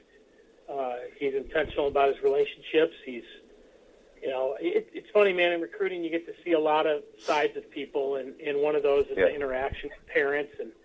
And he's got a great relationship with his family, and universally loved by his teammates. And at the same time, can hold people accountable and tell the truth. So I think he's a leader. He's a little bit of a throwback guy in terms of, I feel like there are fewer and fewer vocal leaders, and Ben certainly has that in his DNA. So yeah, he's got more intangibles than your average guy for sure. That's no question. Oh man, just great! All four of these guys were actually incredible. Incredibly high care factor. Gotta love that one. You got anything with any of that? No, just moving on. Yeah, cool. Last one on you being drafted. Yeah, it is. I think I've been doing this for a while, so you kind of know the industry, and there's good parts of that and there are bad parts of that. The good part is that you get to experience the draft and you get to experience a guy getting his dream. The bad part is that you also experience guys getting released and cut and not drafted and that side of it as well. So it's really fun. It's hard too though, because we're in certainly competition with professional baseball for players, and I think that. But I think we do it probably a little differently, where our focus is, we really ask the player what their goals are, what they want to do, what their where they feel they're at with their career. And then, the one thing that we tell our guys all the time is, our big promise is we'll always tell them the truth. So, we make it a point to, hey, we're going to tell you the pros and cons of the decision you're thinking of making, but ultimately we're going to support you in your decision. So I know that's a really, really long answer to a pretty simple question, but the answer, man, is it's fun, and I love it. And watching that journey and being a part of it is special. And at the same time, it's you get to professional baseball, and it's a long, long road, and you have to be mentally ready. And if you're not, you have a really short career. So, yes, it's fun. It's also, the draft is in the middle of the summer, and the portal's already closed, and school starts like 2 weeks later. So the draft is also an incredibly confusing and stressful time as well. But at the end of the day, when you see that name called, you get to live that moment with them and really experience some joy that goes along with it. Pretty darn cool. Was there any thoughts at all about not signing? I wouldn't say that there wasn't. Of course, like, Kansas was great. Yeah. Coach Fitz was great. And like you said, like, he was very honest and open. And he flew – so I was in the Cape Cod League when I got drafted. Okay. Coach Fitz flew out 2 days before, took me to dinner, kind of had these conversations, these crucial conversations with me. Watched me play, like, took me out to dinner. It was great. And really kind of just said, like, it's up to you. You'll know in your gut basically what's best for your career. Mm-hmm. We're always here for you when you get back. And there was a thought to come back. I mean, I really had a salty feeling missing a regional. Like, I wanted so bad to play in a regional. Yeah. And we missed it by a walk-off homer this year. Yeah. So it's one of those, like, all right, do I run this back? But at the same time, it's like, how many opportunities will I get to play professional baseball? Right. And get drafted by a organization where I know I'll be very valued. Yeah. And so far it's been great. Just felt right. 100%. Okay. That concludes our Coach Fitz. Lastly of our clips before we move on is Springfield's own Sam Antonacci. Ooh. So Sacred Heart Griffin, JUCO Player of the Year at Heartland. Oh, yeah. Just monster video game numbers, like, it was ridiculous. Then went to Coastal and balled as well. I sat down and talked with him the other day. This guy has already got his Derek Jeter interview answers ready. Like, this guy is, I was like, come on, man. He was just so polished already, and, like, very, I don't know how I'm putting it, but, like, I was like, dude, I'm not like the Chicago Tribune or ESPN. Like, relax. I'm just a dude. But, all right, Sam Antonacci, who is going to come on at some time and be a guest. So I'm excited about that. I'll actually have to use you for that one. Let's do it. All right, Sam Antonacci here. Let's start off with what stands out. Sam. What stands out to me the most is you never know whether he'd be 0 for his last 20 or 20 for his last 20. I think he carries himself the right way, and he plays the game how it should be. I don't think you see that from a lot of guys anymore, and he just brings the same mentality and same effort every day, no matter what may be going on in his life. And I think he is a great leader as well, and he knows how to lead a team, and he knows how to be there for one another as well. So I think I'll be the guy that won't get into too much of the analytical stuff and what he's done on the field. I kind of like to preach more of just how good he is as a teammate and the way he carries himself, because it kind of speaks for itself in my mind. He's such a great ball player, and I think people can see that, but you can't really see how good of a teammate and how great of a person he is unless you're his teammate or a coach. Great clip. I'm going to move on. You got anything before I move on? No, let's all right, cool. We'll knock out Sam's here as a teammate. More Sam. Yeah, I think I admired the way he competed at a high level in high school, and just the way he carried himself. I really admired that, and ultimately a big reason why I chose to go to Heartland. He committed a little bit before I did, so it kind of made the process a little bit easier knowing that he was there and he was going to be there, because I knew what he wanted to accomplish, and I knew the way he carried himself was he was going to be productive, and he wanted others around him to be productive. So I think that is just a testament to how successful he was and is still now, which, I'm proud to call him a teammate and a friend for life. But all of us, including himself, just put our heads down, wanted to accomplish something great, and ultimately got to the final threshold of that and won a national championship together. And it was cool to see not only him but everyone else's growth as well on those teams. So it was pretty fun, and I'm glad to see him achieve so many great accomplishments. That's great. Do you see what I'm talking about when I say like the Derek Jeter answers? Like, oh yeah. This is awesome. All right, what stands out? Wait, did I already play that? No. Let's go. Work ethic. Yeah, it kind of just it pushes the people around him to want to work as hard as him, and he's not telling others to put more work in. He's putting his head down, and it makes others put the work in without him not even being real vocal about it. So I think it just speaks more of, again, how he holds himself, and pushes others to work just as hard as him without even kind of really trying. So. Last Sam clip is called Stitches. Do you know what this is going to be? I know exactly what this is. All right, and these guys hit together during the winter, right? Oh yeah. Okay. Here we go. And then maybe you can tell us. Boy, there's a lot of them. Definitely makes me miss my time there, reminiscing on stories like that. He sent me a picture yesterday, I believe, that me and him went to hit one night,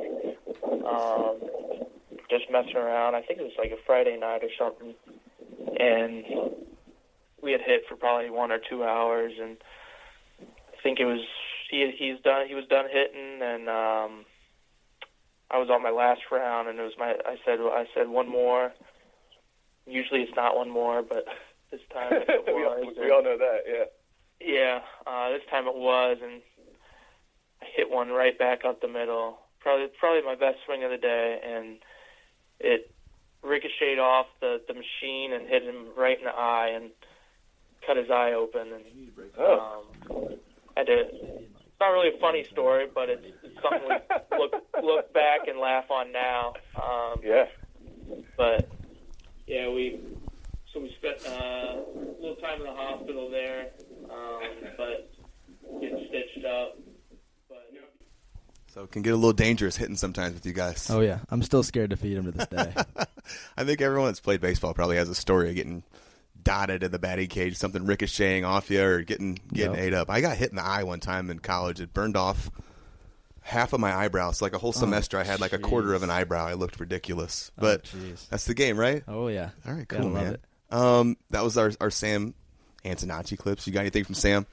Or anything you want to say about Sam before we move on?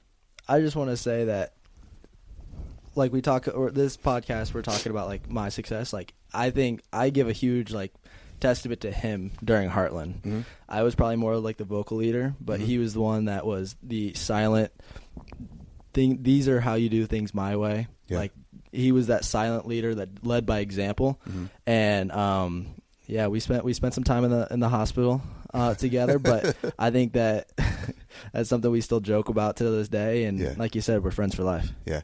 Was that? I mean, your numbers were nuts at Heartland. His were like, did he hit 500 or something? Oh yeah. How do you hit 500? You get more hits than you get out. I remember seeing those numbers and being like, is this a mistake or something like that? But it wasn't like he was barreling balls all the time. He would go 3 for 3 with 2 pumps and a double, and then he would go drag bunt on you. Really? Oh my gosh, he was the absolute if you're on your team, you love him. But if you play against him, you hate him. You hate him. This guy could drop tanks and he's drag button right now. I know. Just to get that extra hit. Oh yeah. I love that. Okay, we are through all of our clips now. We should go through a little faster. I love the question part of it. There's so much fun stuff in here. But let's start off with a little bit of, tell me a little bit about, we'll take a break after this, but tell me a little bit about the collegiate summer league teams that you played for. I've got you at West Virginia in the MLB Development League. I've got you at Rockford in the Northwoods, and a little bit of time in the Cape. Yeah. So tell me about West Virginia. So freshman summer, go to West Virginia. Yeah. That's like my first time. It was 10 hours away. Mm-hmm. Like I actually went with Sam. Okay. Sam played with me out there. And Jed Jerko, long time big leaguer. MLB big leaguer, was our manager. I saw that. I'm like, heck yeah, dude. Yeah, like, it's cool, right? It was awesome. Like big league camaraderie. I played 3 games and I strained my Achilles. Really? So I'm like, all right. I wonder why you didn't play very many games. Yeah. So I go out there. It's kind of like a nagging thing. I almost stayed out there and just trained with them. Yeah. And like recovered there. But I was eventually like, all right, I'm just gonna drive home, get ready. Like I was talking to schools, like let's get ready for sophomore year. Mm-hmm. We come off the Natty my sophomore year. I go to Rockford, play in the Rockford where? The Northwoods. Is this Illinois? The Rockford Rivets, yes. Okay. Rockford, Illinois. Yeah. That was a treat. Yeah. That was a treat. Played with a few guys from Heartland. Played with one of our hitting coaches was an old Heartland grad. Played for Vince Tornesca. I probably botched that, but then again, it was great baseball experience. Yeah. Like Northwoods is gritty. I mean, it's good baseball. 72 games in 72 days. And right. It was unreal. It was not the most pristine baseball, but at the same time, like taught me a ton of like just grinding. Yeah. Play a half out there. How was that living situation? You get a host family, or who'd you stay with? I actually stayed with a buddy from Heartland, probably 40 minutes away, Jason Buell, shout out. And I mean, it was great. I was living with a buddy from Heartland. Like it was just a good situation, great family. Yeah. Then I go to my junior year. After the season, I took 4 weeks off. I got an injection in my hamstring. Okay. Kind of just healing that, and then I'm like, all right, I'm going to go out to the Cape and pretty big deal to get a Cape see. invite. Man, Yes, you're doing something right. That That's was amazing. That was like I didn't want to play anywhere else. I go out to the Cape. Jared Saltamacchia was our hitting coach. Oh man, Salty was. Did he have the curls? Oh yeah, he did. Oh man, he was great lettuce on that too. Unbelievable, Yeah, unbelievably cool coach. Yes, yeah, yes, kind of just a chill dude. Like understands the game. Like, I mean, the guy's a 15-year big leaguer. Yeah.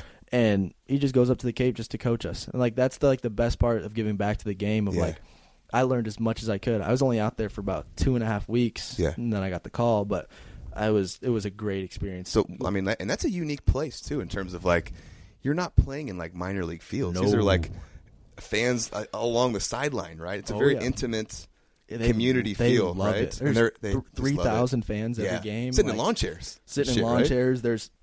We're playing at middle school and high school fields, and we're playing SEC arms. The best, literally the best collegiate players in the country. The best. Yeah, these guys are all going to be. I mean, a lot of these guys are first rounders, future. Yes, you know? 100%. Yeah, and I'm one of the older guys. Like a lot of these guys are freshmen and sophomores, like balled out. Yeah, and I'm this hurt guy who went to JUCO. Yeah. Like I was literally called the grandpa because I was 21. Everybody else was 20. You were the grandpa at 21. Oh yeah.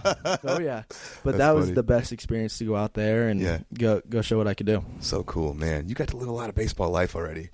Okay. Who'd you live with out there? Host family? A host family. Yep. Good experience? Great experience. Because sometimes they're the best. They're weird experiences too. No, they were the best. I wouldn't trade it for the world. And I actually need a caller, so call her soon. I had a host family one time that had no internet, no AC. Oh no. And they were like, you have full access to our food, but they had like nothing in their fridge. Dude, I was like, this is the worst. I was trying to steal internet from the neighbor. I went and knocked on his door and like, oh boy. You never know what you're going to get. And then you hear about guys that have like full basements to themselves and like they give them a car and they're like, here's a grocery list to fill out. And it's a crapshoot. Okay, cool, man. So moving on. Tell me about leading up to the draft. Getting drafted. What did that feel like? Getting the call. Where were you at? You know, like that's a moment. Yeah. So like I said, I talked to the Rangers my senior year, went to a showcase, kind of talked to my freshman year, talked to my sophomore year, and then I go out of the region of the scout. So like there's regional scouts like Midwest, Plains, whatever, Pacific. So I go to the Plains scout and I play this year. Really didn't hear much, and then I hit that bomb at the Big 12 tournament. 500 foot. Yeah. And they're like, it was really cool to see you hit a bomb in our own place. Yeah. Kind of talked to them weeks leading up. They watched me in the Cape, and then day one of the draft, I get a call. I'm like, hey, there's either a chance day 2 or early day 3 for the draft. I'm like, sick. Like, let's do it. Yeah. I think there's only 2 teams talking to me. This is happening. Yeah. This is Wow. I wouldn't even say that. Like, I had my guard up a little bit, kind of protecting myself of like, all right, if this doesn't happen, I got a game tomorrow. Lots of guys have heard we're going to draft you, and then your name doesn't get called, and that's 100%. heartbreaking. 100%. Yeah. So I go, and we had an off day, the day of the draft. Mm-hmm.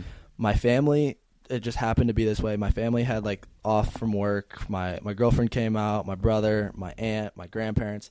They were just enjoying a vacation on the Cape. Yeah. So draft starts around 1. We're going to trying to find a beach somewhere, and there's no service. 0 service. I'm like, Mom, we gotta dip. Like, we gotta get out of here. Like, Beach day's over. I'm gonna get a call, and I'm not gonna answer. So we finally settle down. I'm watching the draft as it goes, and I finally get a call about 5 picks before the Rangers pick in the 14th round. Yeah. I'm ordering ice cream, just at a regular ice cream joint, hanging out with my family. I get a call. I don't even remember what he said, and all I heard is, "We're gonna take you here. Congratulations." So immediately. And then I have a deal with Razzo. Razzo said, whenever I get promoted, whenever something big happens, he has to be my first call. Number 1. So I hug my family, hug my girlfriend, I hug everybody.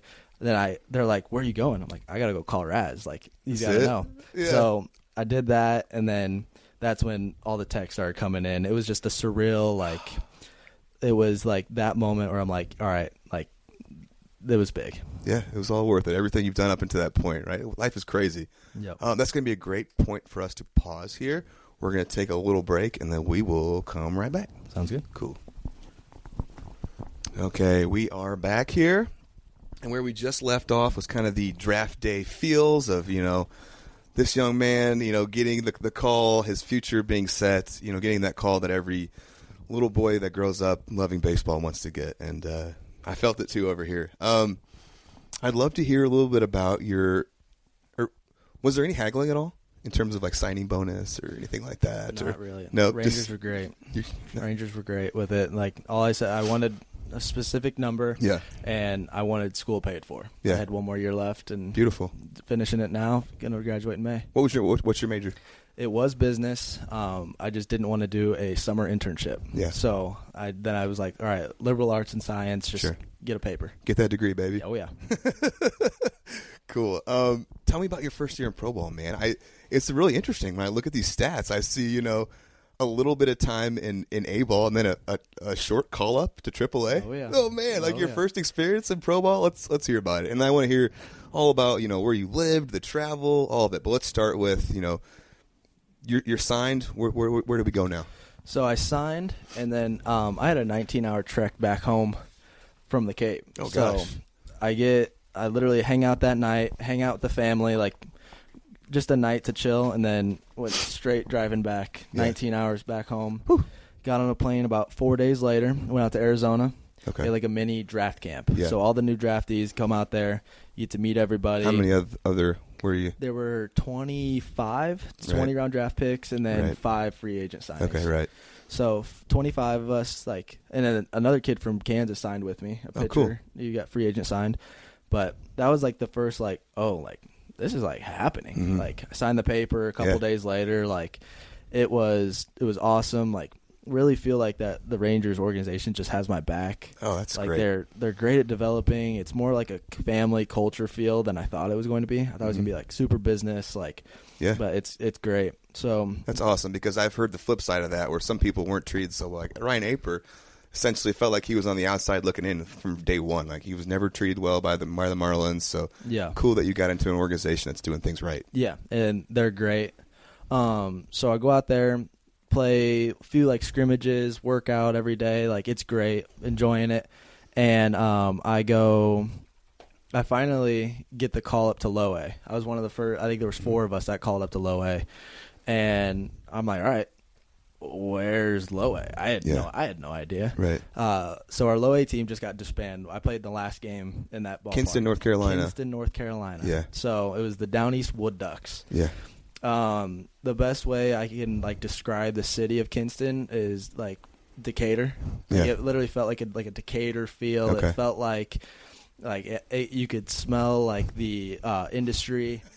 It was the field was pristine, but we pulled about 45 fans a day. Really? It was great. Like 45 fans that showed up were loud, but like it was like not what you would think pro ball would be. No, not at all. Which honestly helped to kind of calm the nerves because like I've always been talked about. Like I have like an eager jump to like start and like kind of get ahead of myself. Like that kind of brought it back down. I'm like, oh, it's just another summer ball game I'm playing. Yeah. Playing a game at the Corn Crib up in Bloomington. Right. Like it's nothing crazy. So get out there, play 4 weeks, 5 weeks, sat a week with a concussion. But no, it was a great. Batted .324. Batted .324. Yeah, it wasn't. Had a ding. You know, I see. Did 37 at bats, 14 games, so not long. Not long, no. Right. So it was a lot of like it was the end of the season for those guys. Yeah. Like I came in game 110 out of 140 games. Is your hamstring feeling pretty decent at this time? It was great. Okay. Didn't feel it one time. So it was great. It was honestly just learning the ins and outs. I don't know Spanish one bit.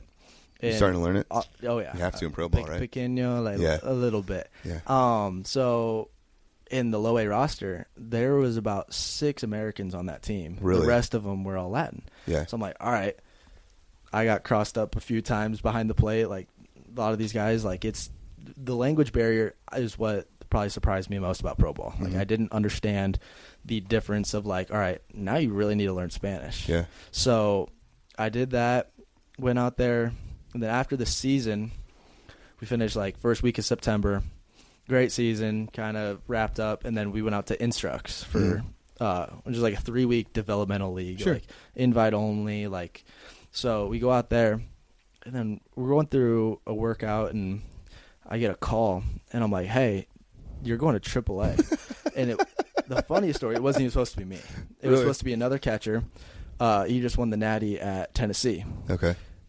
Well, he was flying back to Knoxville that weekend to go walk out with Morgan Wallen at his concert in Knoxville and get his ring and get the trophy and all that.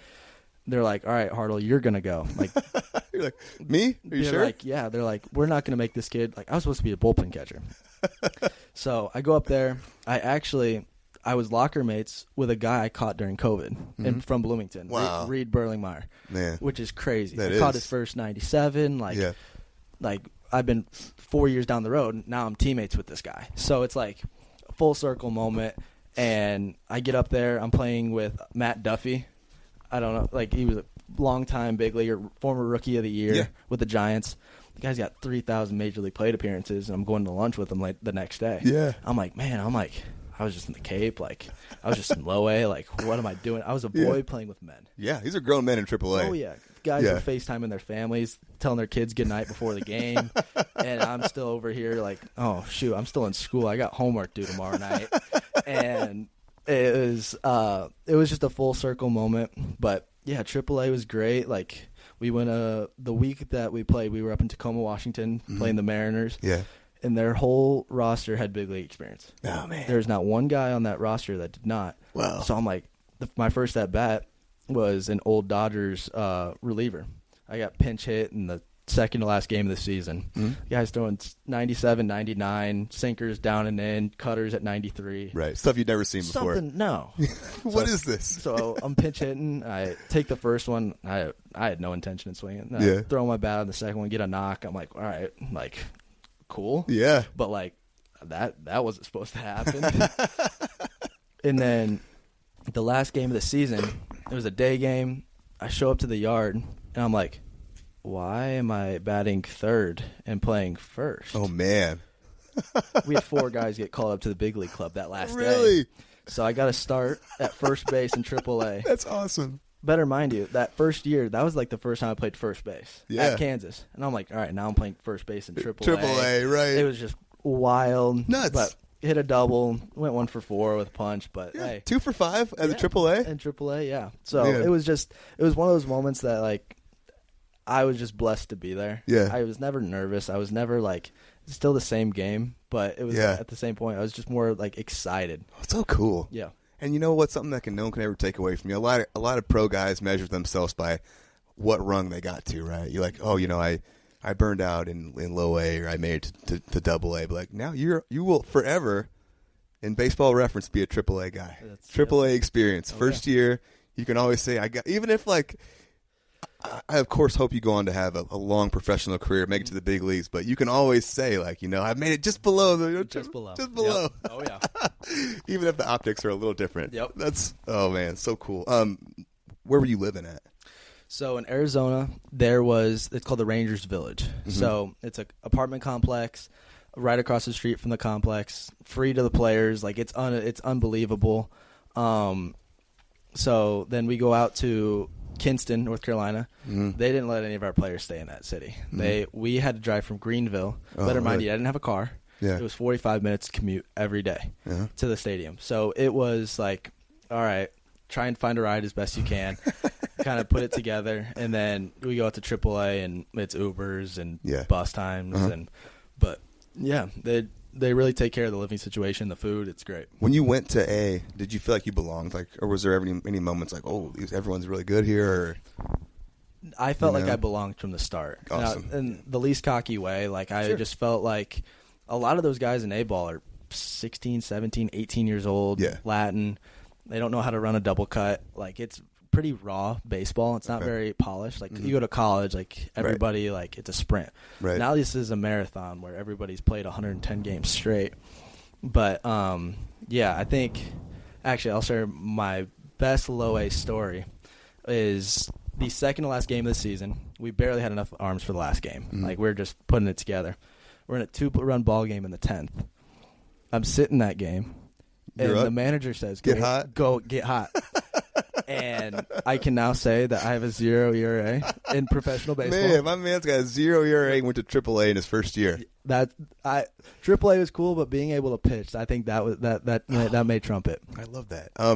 One thing just stood out to me you said about polished baseball, and I don't know why it just jumped out to me, but when I look back on my career, I think back on my time at Springfield High. Obviously, it's a shared experience we had. Mm-hmm. Coach Steinwert and that crew of coaches did an absolutely first-class job of, like, teaching the fundamentals of baseball and understanding situations. And, like, I felt like I left Springfield High with, like, a master's degree in, like, baseball. No doubt. Do you echo that? No doubt. We maybe hit on-field BP twice my 4 years there. Yeah. Like, it was all – we were running first and thirds. We were running bunt coverages. We were doing double cuts. Yeah. And it wasn't because we really had to work on it. It was the discipline of whenever it happened, we were going to be ready. Yeah, and at the time I didn't think that was super fun. I just wanted to hit. But looking back now, I'm like, I appreciate understanding all the little subtleties of the game. That's easy to not feel like you need to coach it because it's like a lower level of baseball. It's just not important, but they did. Yes, 100%. And that's helped tremendously through my career. Cool. All right, moving on. Is there a particular team you rooted for growing up, Fanatic or anything like that? So I wouldn't say there was one particular team. Of course, 2011, the Cardinals, David Freese, Pujols, Yachty. But my family's from Wisconsin. Okay. So we have I'm a Brewers guy. I'm a diehard Packers fan. That's like my one team I will never unshakenly. But, yeah, I wouldn't say there's like one particular team. I just love baseball. Okay. Well, then, you have a favorite player of all time? Ooh, I would say, probably Yachty's up there for his duration and his catching ability. Do you think the Rangers see you as a catcher? I believe so. Okay. I've been playing some first there too. So. Is there any conversations you have with people they're some sort of scouting director or anything like that, like field coordinator, like, hey, we see you as this, or is it just they throw you in the manager throws you on the field how they see it? There's a conversation. I was drafted as a catcher. Okay. And I took most of my reps there this year. Like, I went to Arizona last week to do catching drills, but after every day I would ask to go play first and go get some do reps. infield. Yeah, for sure. Do you have 3 all-time faves players? 3 all-time favorite players. I'm going to go Yadier Molina. Yeah.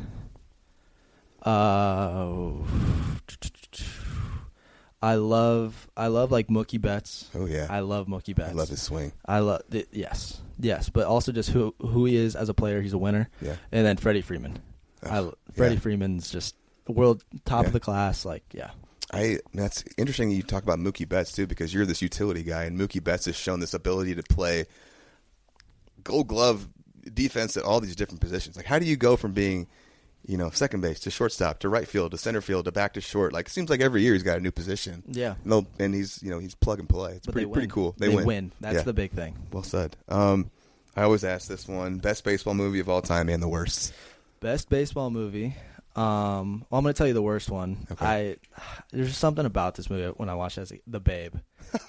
Terrible. I Thank you. couldn't do it. I can't do it. Terrible. It's not It's portrayed terrible. well. And is that the worst swing you've ever seen, It's John the Goodman? worst swing. It's just not portrayed as a baseball movie. I think it makes Babe Ruth to be a bad man. Like a almost. buffoon. Yes. Yeah. Best one. Rest in peace, Bob Uecker. Major League. Man. Major League. Yeah. So great. Rest in peace to that guy, too. He really made that movie. His announcing, just incredible. One of my all-time favorites as well. Baseball video game? You got a best baseball video game? The show. I can grind it pretty good once it comes out. Yeah. But yeah. Do you make yourself? I have before. Yeah. But I kind of mess around with it. Do you think it's helpful at all from a performance standpoint or baseball standpoint? Yes and no. I think it's good. I go back to my Heartland days. Like, I would leave practice, I would go play the show, and I wouldn't lie to you that there was times I'd go in the batter's box thinking of the PCI and tracking pitches. Yeah. Like, I'm sitting fastball and I'm going to drop on a curveball. Like, I literally think that in the batter's box, and it may seem so dumb. I don't think so. So. But it's true. I do. So in my playing days, MVP was the series, and then that turned into NCAA baseball, and they had the same thing. And there was even a hitter's game. And I literally felt like I was getting reps, just watching the ball come in. It's a very similar point of view that you have as a hitter. Yes. So just seeing it, at least I convinced myself that it was. I wasn't just playing video games; I was getting better. But not even from the hitting. But it's fun too. But from the pitching, as a catcher calling pitches. I'm setting up hitters. Right. Yeah. Hitting on a Xbox is not not hard. Yeah. But setting up hitters, sinkers in, sliders out, right on right changeups. That's something okay, interesting. Let me ask you a question. Did they give you freedom at Springfield High to call your own pitches? So Coach Trumper and I kind of had a lot of conversations. I mean, I caught 5 games my senior year. So I didn't catch a ton. Not a lot. My sophomore year, it was conference games he would call, but most of the time it was pretty much up to me, or we would have conversations about it. If he saw something, he would whistle at me. What about Heartland? Heartland was all me. Not one time did they call a pitch. What about Razzo had a lot of trust in you, obviously. Yes. What about Kansas? Kansas was all the pitch comm. We had wristwatches. That's crazy. Yeah, it's crazy now. So they called all the pitches there. There was times that if they flashed double zeros or something, it's all right, catcher call it. But it was a lot of them, which understandable. Are they using that in pro ball too? No. Okay. Catchers call it all in pro ball. It's all on you. Let me give you a little more table here, man. My man's got his feet up here. Give you a little more, buddy. Okay, you're chilling. Cool. All right. Great answers there. Who do you think is the greatest hitter of all time? There's so many great hitters. Mm-hmm. May get some heat, but Barry Bonds. I agree. I totally agree. The steroids, yes. Sure. But when you go, you got to mention it. When you go back and watch, there is no better power hitter that walked as much. Oh, insane! Strike out as much. Yeah. And whenever he got his pitch, he got it. He did not miss his pitch ever. He never never missed it ever. And there's crazy stats too about how few strikes he saw. Yes. And that he just never missed them. No. If you put it over the plate, he was going to hit it out. Yes. And I do. Obviously, he took some things he shouldn't have took. Yes. During that period, but I do think that is the absolute pinnacle of what you will ever see of a human being hitting a baseball in terms of his own natural talent. Plus whatever else he did. But, man, that was – I don't think there's ever going to be another Barry Bonds. I don't think so either. You know? I really don't. Do you think what about a greatest pitcher of all time? I'd like to say the train, Nolan Ryan. Oh, Nolan interesting Ryan. choice. I mean, 6 no-hitters. Yeah. Just did it for a long time. He was before his time. Yeah. But I think there's a few candidates up there now that can run it up there. But the thing, Tommy John's now arms. There's a lot of miles on a lot of arms, which makes it even more impressive that Nolan Ryan was still throwing mid to upper, at 40. Isn't that crazy? It's crazy, and he's been doing that since he was 20 or you see guys falling off at 34 now because their arms done. Their arms done. Yeah, they've been maxing out for so long. But but then you can make the argument of the Maddox who just diced. Yeah, didn't have that Fun arm to watch. talent. Yeah. So. Love those answers. I think you already answered this, but do you have a favorite catcher, Yadi? Yes. Yes. Do catchers do this? Do you try to emulate the style or movements of other catchers? I would say less of the style. Like, of course, there's a lot more with catching now. Like, catching has evolved a ton the last 5 years. One knee stances, moving the ball. Right. So I do go back and look at other guys, but at the same time, I know myself best. There might be one thing I'll take from this guy, like, oh, I like how his foot's positioned here, or I like how his knee is down in this position, how his shoulders are angled. So I would say, like, I emulate a bunch of different guys, but I probably emulate more like leadership qualities than like absolute. Okay, like, that makes sense. Did you ever do any work with Justin Knadler locally? So I went to every logger camp as a kid. Yeah. I did a ton of that. Okay. I didn't work one-on-one with Justin. Okay. Who I did work with is Mitch Trees. Oh, who's Justin's disciple? So you were kind of like through the line getting Justin work. Yes. So Mitch was just out of his career, and I was thinking I was a sophomore in high school. Cool. And he taught me a ton of. Absolutely. Yeah. And Mitch is going to come on sometime as a guest too. Shout out to Mitch. He just had a kid in the last year, so he's got his hands full right now. Do you have what kind of gear do you use? Catching gear?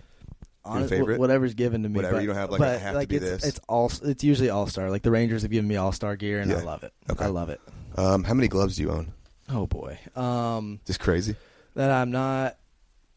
Through high school, I probably have upwards of 15 to 20. It's like I get 2 or 3 catcher's mitts a year. Yeah. One's a gamer, one you're working in, one's a backup, or like a triple backup. Exactly. And obviously you got a first baseman. We got 3 first base mitts. So you got couple fielders mitts. Yeah. Do you use you a little bit of third? You play some third? A little bit of third. So do you use that same mitt for like second? You take reps. Okay. Yeah. How big is that? 11 3/4. Okay. So it's That's pretty kind standard. of big for a pretty standard. second baseman. Yeah, for a second baseman, yeah. It plays small, but it was the same high school glove I had. Really? I got yeah. Yeah. What is it? It's a little Rawlings H-Web, Heart of the Hide. Really? Yeah. I'm all Rawlings. Me too. All Are you Heart of the Hide or Pro Preferred? Catcher's mitts Pro Preferred. I like how they break in infielders mitts and first baseman's Heart of the Hide. Yeah, like that thick, hard. Yes. Yeah, I love that kind of leather too. Oh yeah. Okay. So would you say you go through a catcher's mitt per season now? Per season, yeah. I mean, I ordered a glove 3 weeks ago, and I'm already looking at ordering a new one. Like it's really with how much you catch and stuff like that. Like it'll be probably midway next year, like probably July. I'll be already on a new one. What color? I'm subtle. I'm all black. All black. Those old gloves are going pink now, and all these crazy colors. I'm not that flashy guy. I like the natural tan. I've always just been a natural tan guy. Yeah. Oh yeah. Now we're getting to some of my stuff. I'm a huge hitting guy. Like I really just am all ate up by philosophy, mechanics, hitting coaches. It's really interesting to me. Do you have? We'll start with an easy one. Top 5 favorite swings of all time, if you can think of 5 that you really like. Well, I brought up Betts. Yep. I'll go Freeman too, just because it's how different it is. Yeah, it is. It's unique. It's very unique. Yeah. Oh boy, let's think. I love Arenado's swing. I love Arenado's swing. I do too, man. That's one swing I will kind of emulate and take some things really from. Yeah. Oh, cool. Yeah. Let's think. Christian Walker. Okay. He's with the Astros now. Yeah.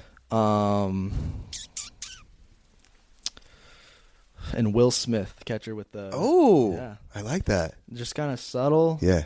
Kind of interesting choice. Taller bat angle, but yeah, Cool. Are there any hitting coaches that you really like and follow? Believe in what they teach. Some of my favorites, just to lead you. Like I'm a big, I love getting on Instagram and looking at some of these guys, like Trey Hannum, Joey Cunha, the Castro Bros, Doug Latta, Bobby Tewksbury. I even like Teacher Man. Ian Jenkins, T.J. Dixon.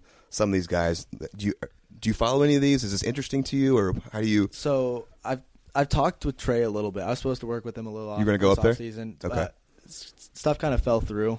Okay. I'm the same as you. I love looking at all the hitting stuff. It's fascinating. It is fascinating. I'll look into the Teacher Man stuff, but I'm kind of more of an old fashioned player. Like I'm not gonna have the flashiest swing. I'm not gonna do everything. What I like is learning, being a sponge, being able to look at all these different things guys are doing and apply it to my own self. Uh-huh. So I wouldn't say that there's one coach that I'm like, oh, I'm all in on him. Yeah. But there's all right, this guy does this really well. This guy focuses on his lower half really well. It's kind of all like taking bits and pieces and applying it to my game. Mm-hmm. Love that. So there's all kind of new hitting vernacular too out there compared to what I was taught and came up with. I'm talking like turning the barrel, tilt, posture, scissor kicking, snapping, coil, deceleration. Are any of these concepts that you think about, or is this just? Do you have any thoughts? So the Rangers are kind of more of an analytical organization. Mm-hmm. So a lot of like Kansas's philosophy was hit it off the batter's eye. We didn't look into that stuff at all. Hit the ball off the batter's eye with backspin, and a lot of it will try to drive it up the middle in the air. Exactly. So it was now I'm starting to learn my swing a little bit more, understand what I do well. Like I need to look closer to me. I'm very good at dropping my head on the ball, like dropping the bat head on the ball. So that means like pitches that are out with ride, or like it's harder for me to cover the outer half now with wood bats. It just is. So now it's like a lot of it I can't think upper half. If I think upper half, everything will be miscued. So I'm all thinking about lower half, sitting in my back hip, staying on top of the ball, and it's super simple at the same time, but I really don't think about like tilt or turning the bat. Like, do you preset into your hip or do you move into it? I kind of move into it. So, and I've looked your swing up. Like it is very simple. It's not like some huge leg kick or toe tap or not. I don't see huge movements that are hard to repeat. And there's been a lot of changes in my swing. Actually, I'll save it. I know that's a question later. Okay. But it's not very. It's literally very subtle. I just try and drive the ball up the middle. Really. Yeah. Are you thinking in the air? Not really, no. If I think in the air, I'll drop my hands, and I honestly have to think literally a ball above the ball. Really? Yeah, I'll think ball above the ball. Hit a ball above. Yes. Okay. So, especially with guys that I know are like living at the top of the zone, like I'll literally like picture my bat like parallel to the plate. I'll think, don't let my barrel get below the baseball at any point in the swing. Interesting. And knowing that I can drop the head on the bat easier.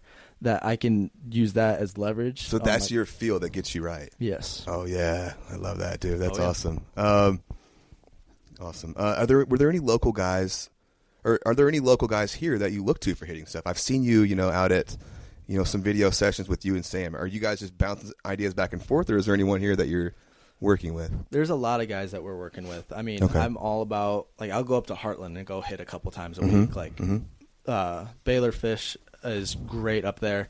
I'll still go up to Bradley and go hit with my guy at Heartland. I still hit with Tim Elliott all the time. Really? Oh yeah. He threw to me the other week, and then I'm actually going to text him later and hopefully hit before I leave. But, cool. But someone else has been great is Cale Henneman from Pawnee. It's my boy. Yes. We are boys. I love Cale's that guy. Great. He's incredible. If he wanted to be, this guy could be a famous hitting coach. He is incredible. He is a pro ball hitting coach. Yes, he should be.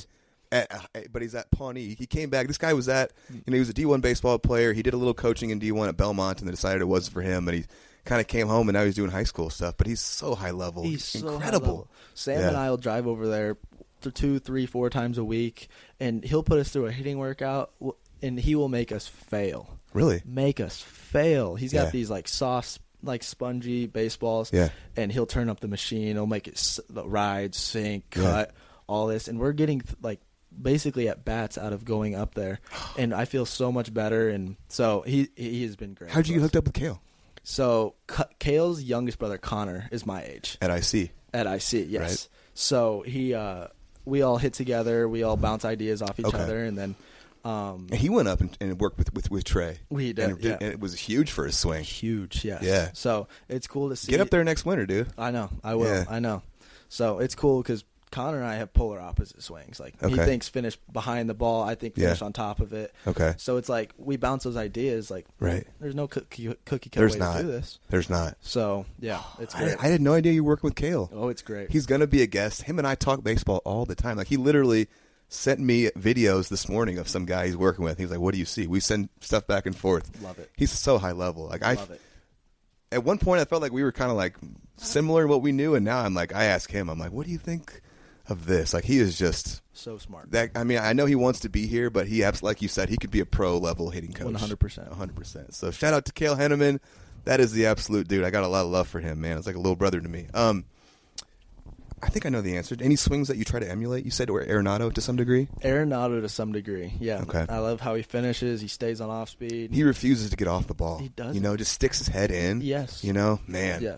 I love how his back foot plays, too. Yep. He really gets into that hip. He gets into that hip, and he's not afraid to scissor. He's not afraid to clear space, and that's a big thing for me, especially when velo's going up and movement's going up. Like, well, how can I best clear space to get my barrel? Yeah, and a lot of people misunderstand the scissor kick in terms of, like, it does create space for you and correct angles, and a lot of people are like, scissor kick? What the hell is that? But, like, that's what it does for you. Yes, and it's not something I intentionally do. Yeah, it's a outcome of correct mechanics, right? Correct. Did you say that? Yes. Okay. Awesome, man. This is so fun. What are some of your favorite drills, and then what are some that you think are duds? Ooh. I wouldn't say any drill is a dud. Okay. I would say different swings, different people need to feel different things. Yeah. For me, like, if I do a lot with my upper half or, like, I don't know, that just probably wouldn't work much for me. It just wouldn't. What is the outcome if you get too upper halfy, like you're too aware of it? I will start rolling over a lot. Like, if my hands go before everything else, like, you're cooked. You're not connected anymore. Exactly. Right. You lose connection. So a lot of it is I do, like, lower half drills. So I'll, like... You get pushy then? I am a pushy hitter. Yeah. I had issues with that too. So a lot of it is lower half stuff. Like, I'll, like, stand basically on the plate, basically like 6 inches in front of where I would normally stand, and I'll take a step back with my back leg. Think about sitting in the back hip. Like Arenado. An Arenado, yes. Arenado drill. And then I'll go back toe up, and I'll try and sit in that back hip as much as I can. I'll do like a walk-in drill, but I don't do any T work. Really? I don't do any T work. I think it can get repetitive, and if I do T work, I will only do low T inside, very inside, and try and backspin, like side spin balls the other way. Yeah. Or I'll go high T outside. Okay. Because I know myself as a hitter. It's easier for me to get a ball closer and to track a slider that's going away from me rather than thinking like stay on top of the ball while it's like going away from me. That's just kind of how it is. So this is some high level hitting talk here. Now, are you going to get any pushback in pro ball for not using a T? I mean, they're going to be like, "Hey, we want you to do this." The Rangers are no T. No T, unless you want it. Really? They are all machine flips or darts. Oh, so that's cool. Yeah, man. What are drills that you go to if your swing is feeling funky, or if you just answered that right there, or doesn't feel right? I would say there's times in games where I'll do drills, and that may sound bad. Like I'll like a little feel, just like feeling it. A feel, yes. Yeah. So like I'll get in the box. I'm like, hey, I really came out of my back hip, came disconnected. I'll literally think like keeping I'll put my foot down and I'll have my toe up, and I'll think that you forced it. Force that. Of course, I'm not thinking it the whole at bat. Yeah. But like feel that. I can think about my lower half and hit, but if I think upper half in the middle of a game, I'm done for. Interesting. So yeah. Oh man, this is so cool. No, here's a fun one. I light up when we talk about the hitting shit. Sorry. How have your thoughts on the swing changed with each progression of your career? You know, high school, JUCO, D1, pro. Oh yeah, it's been crazy changes. Yeah, crazy changes. Even the last year, like, I as a high school guy, still very simple. They always say like your swing is your swing. Right. Like from 9 years old, your swing is your swing. And there's been high school. I'm like, oh, I needed this perfect swing. Once you master how to understand your swing, I think that's the hardest part of younger kids and all the social media. Yeah, it's great. But at the same time, if you're trying to emulate someone else's swing, that's not your swing. You're right. I fell victim to that many times. Yeah. And like you don't know how to best maximize your swing if you're looking into someone else's. Right. So I really kind of focused on myself a lot. And that's not like I'm still receptive to other people and what they have to say. But at the same time, like I know what I do well. Mm-hmm. I know what I need to feel in order to be successful. So high school, Coach Steinwart said it earlier, is like he was looking at 4 inches across the plate. And whenever I got it, it was great. Yeah. But at the same time, like I let myself at fault for a lot of pitches. I let a lot of heaters go down the middle. Yeah. I'm like, man, Hartland, shout out to Albright. Like he really instilled like, what's your approach? What are you looking for? If you catch a hanging breaking ball and it's something you can do damage on, why would you not swing at it? Yeah. They come fewer and far between as the levels go up. So it became more aggressive at Heartland. More aggressive, and also knew more what I was looking for. Like there was times I was hitting 1-0 sliders out, and that was just more reactive. I was not just thinking, all right, fastball, fastball, fastball. All right, no. I know where the fastball needs to start, that I'm the one I'm going to crush, and I know where the breaker needs to pop in order for it to go. Anything that spins that's in that fastball box. And that was the thing at Kansas, approach-wise. We would do hitters meetings before every game. It would show a box. Where's this box of where you need to where do you need to hit the pitch? Like, where does it need to start? Where does he throw most of his pitches? I'm like, all right, now I'm looking for pitches that are going to be in my box, or where are they going to start to go in my box? And that was awesome for me. Like the swing changes. Like I was really wide at Heartland, and like I really thought like, oh, I was in my legs. No, you were in your quads and you were jumpy out of the swing. Now I'm standing straight tall. Really? Straight tall, and I think. Are you kind of gliding into it, or gliding into it? I think I'm on a snowboard going down a slope. I like that. Oh, yeah. When did that change occur? That was Instructs last year. So they have a great hitting setup, cameras, all that, and they're like, oh, why are your hips change your eyes? Like if you're jumpy with your hips, your eyes will go up. Your hip levels, Yeah. So they're like, what if you started your hips up and like went down? I'm like, oh wow, like I feel like I can turn better. I feel like I can, and that's the technical times where I was like, all right, I really don't care how I perform. Like that was the best part of Instructs is like I'm doing live at bats off 95, 98. They don't care what you do. You could punch on 3 straight heaters, but if you took 3 good swings and you missed it, so what? We're working on stuff. Interesting. I feel like Trey, the hitting coach, Hannum, is a big proponent of starting tall and kind of like dropping into a athletic position kind of naturally. Yes. Yeah? Yeah. No, man, 100%. Yeah, it's really pretty. So cool. You and Sam obviously hit together. I kind of already asked this in a way, but like, are you guys collaborating on ideas and concepts that you're picking up? Because you're both coming from different, he's with the Sox, you're with the Rangers, you're getting different ideas and whatnot. Are you guys talking about hitting, or you guys are obviously doing different things and different hitters? So what do you guys do? It's collaboration with him is great. Like he is probably the best pure hitter I've ever been around. Yeah, and I'll say that to his face. I'll say that to anyone. He has the best hands at anyone I've ever saw. But if you think my approach is simple, you talk to him. Really? Is it? He doesn't think spin. He doesn't think fastball. Nothing. I'm trying to find a pitch to hit. I'm trying to hit up the middle. Yeah, that comes with a lot of different, misses and stuff like that. But now it's like more honing in on, all right, what's our weakness? How do we get that better? Yeah. There is like rounds off the machine that we will hit 2 balls out of 10 because I'm moving the machine. You're really trying to challenge yourselves. We're trying to challenge ourselves. Yeah, sure. You don't swing 10 times in a row. Yeah. Why would we do that in the round? So it's very awesome to see like how he thinks, how I think, how I like. We are very different hitters. We are he sprays the ball a lot more than I do. He has a lot better power to the opposite field. But if I get into a baseball to the pull side, like it's. I can get it out there, and so it's really great to collaborate with him. That's so cool that you guys kind of came up a little bit together, and now you guys are on your journeys together, and you can come back and do this time and hit together. How long are your hitting sessions typically? It's whenever I'm done. So that makes me sound bad. Sam will never say no. Sam will never say no. We may be done with our rounds, and he'll be like, 3 more, which means 13 more. And he'll go no BGs, and he just wants to hit. We'll go hit with his dad, Bill. Yeah. And Bill's the best. Yeah, probably the best. Played at U of I. He was a great player himself. Great player. Yeah. Even better BP thrower. Really? Unreal. Like, doesn't miss. But at the same time, like, I'll go there and hit with SHG with him, and we will hit for 2-3 hours, but Sam will not say we're done until I say I'm done. Really? It's unbelievable. That's a testament to who he is as a player. That's awesome. And how he is as a person. Tell me about feel versus real in hitting. How would you explain it? I think the biggest feel that is a misconception is hitting down on the ball. Like you hear Pujols. Pujols is 700 something home runs. He talks about hitting down on the ball all the time, but does that actually happen?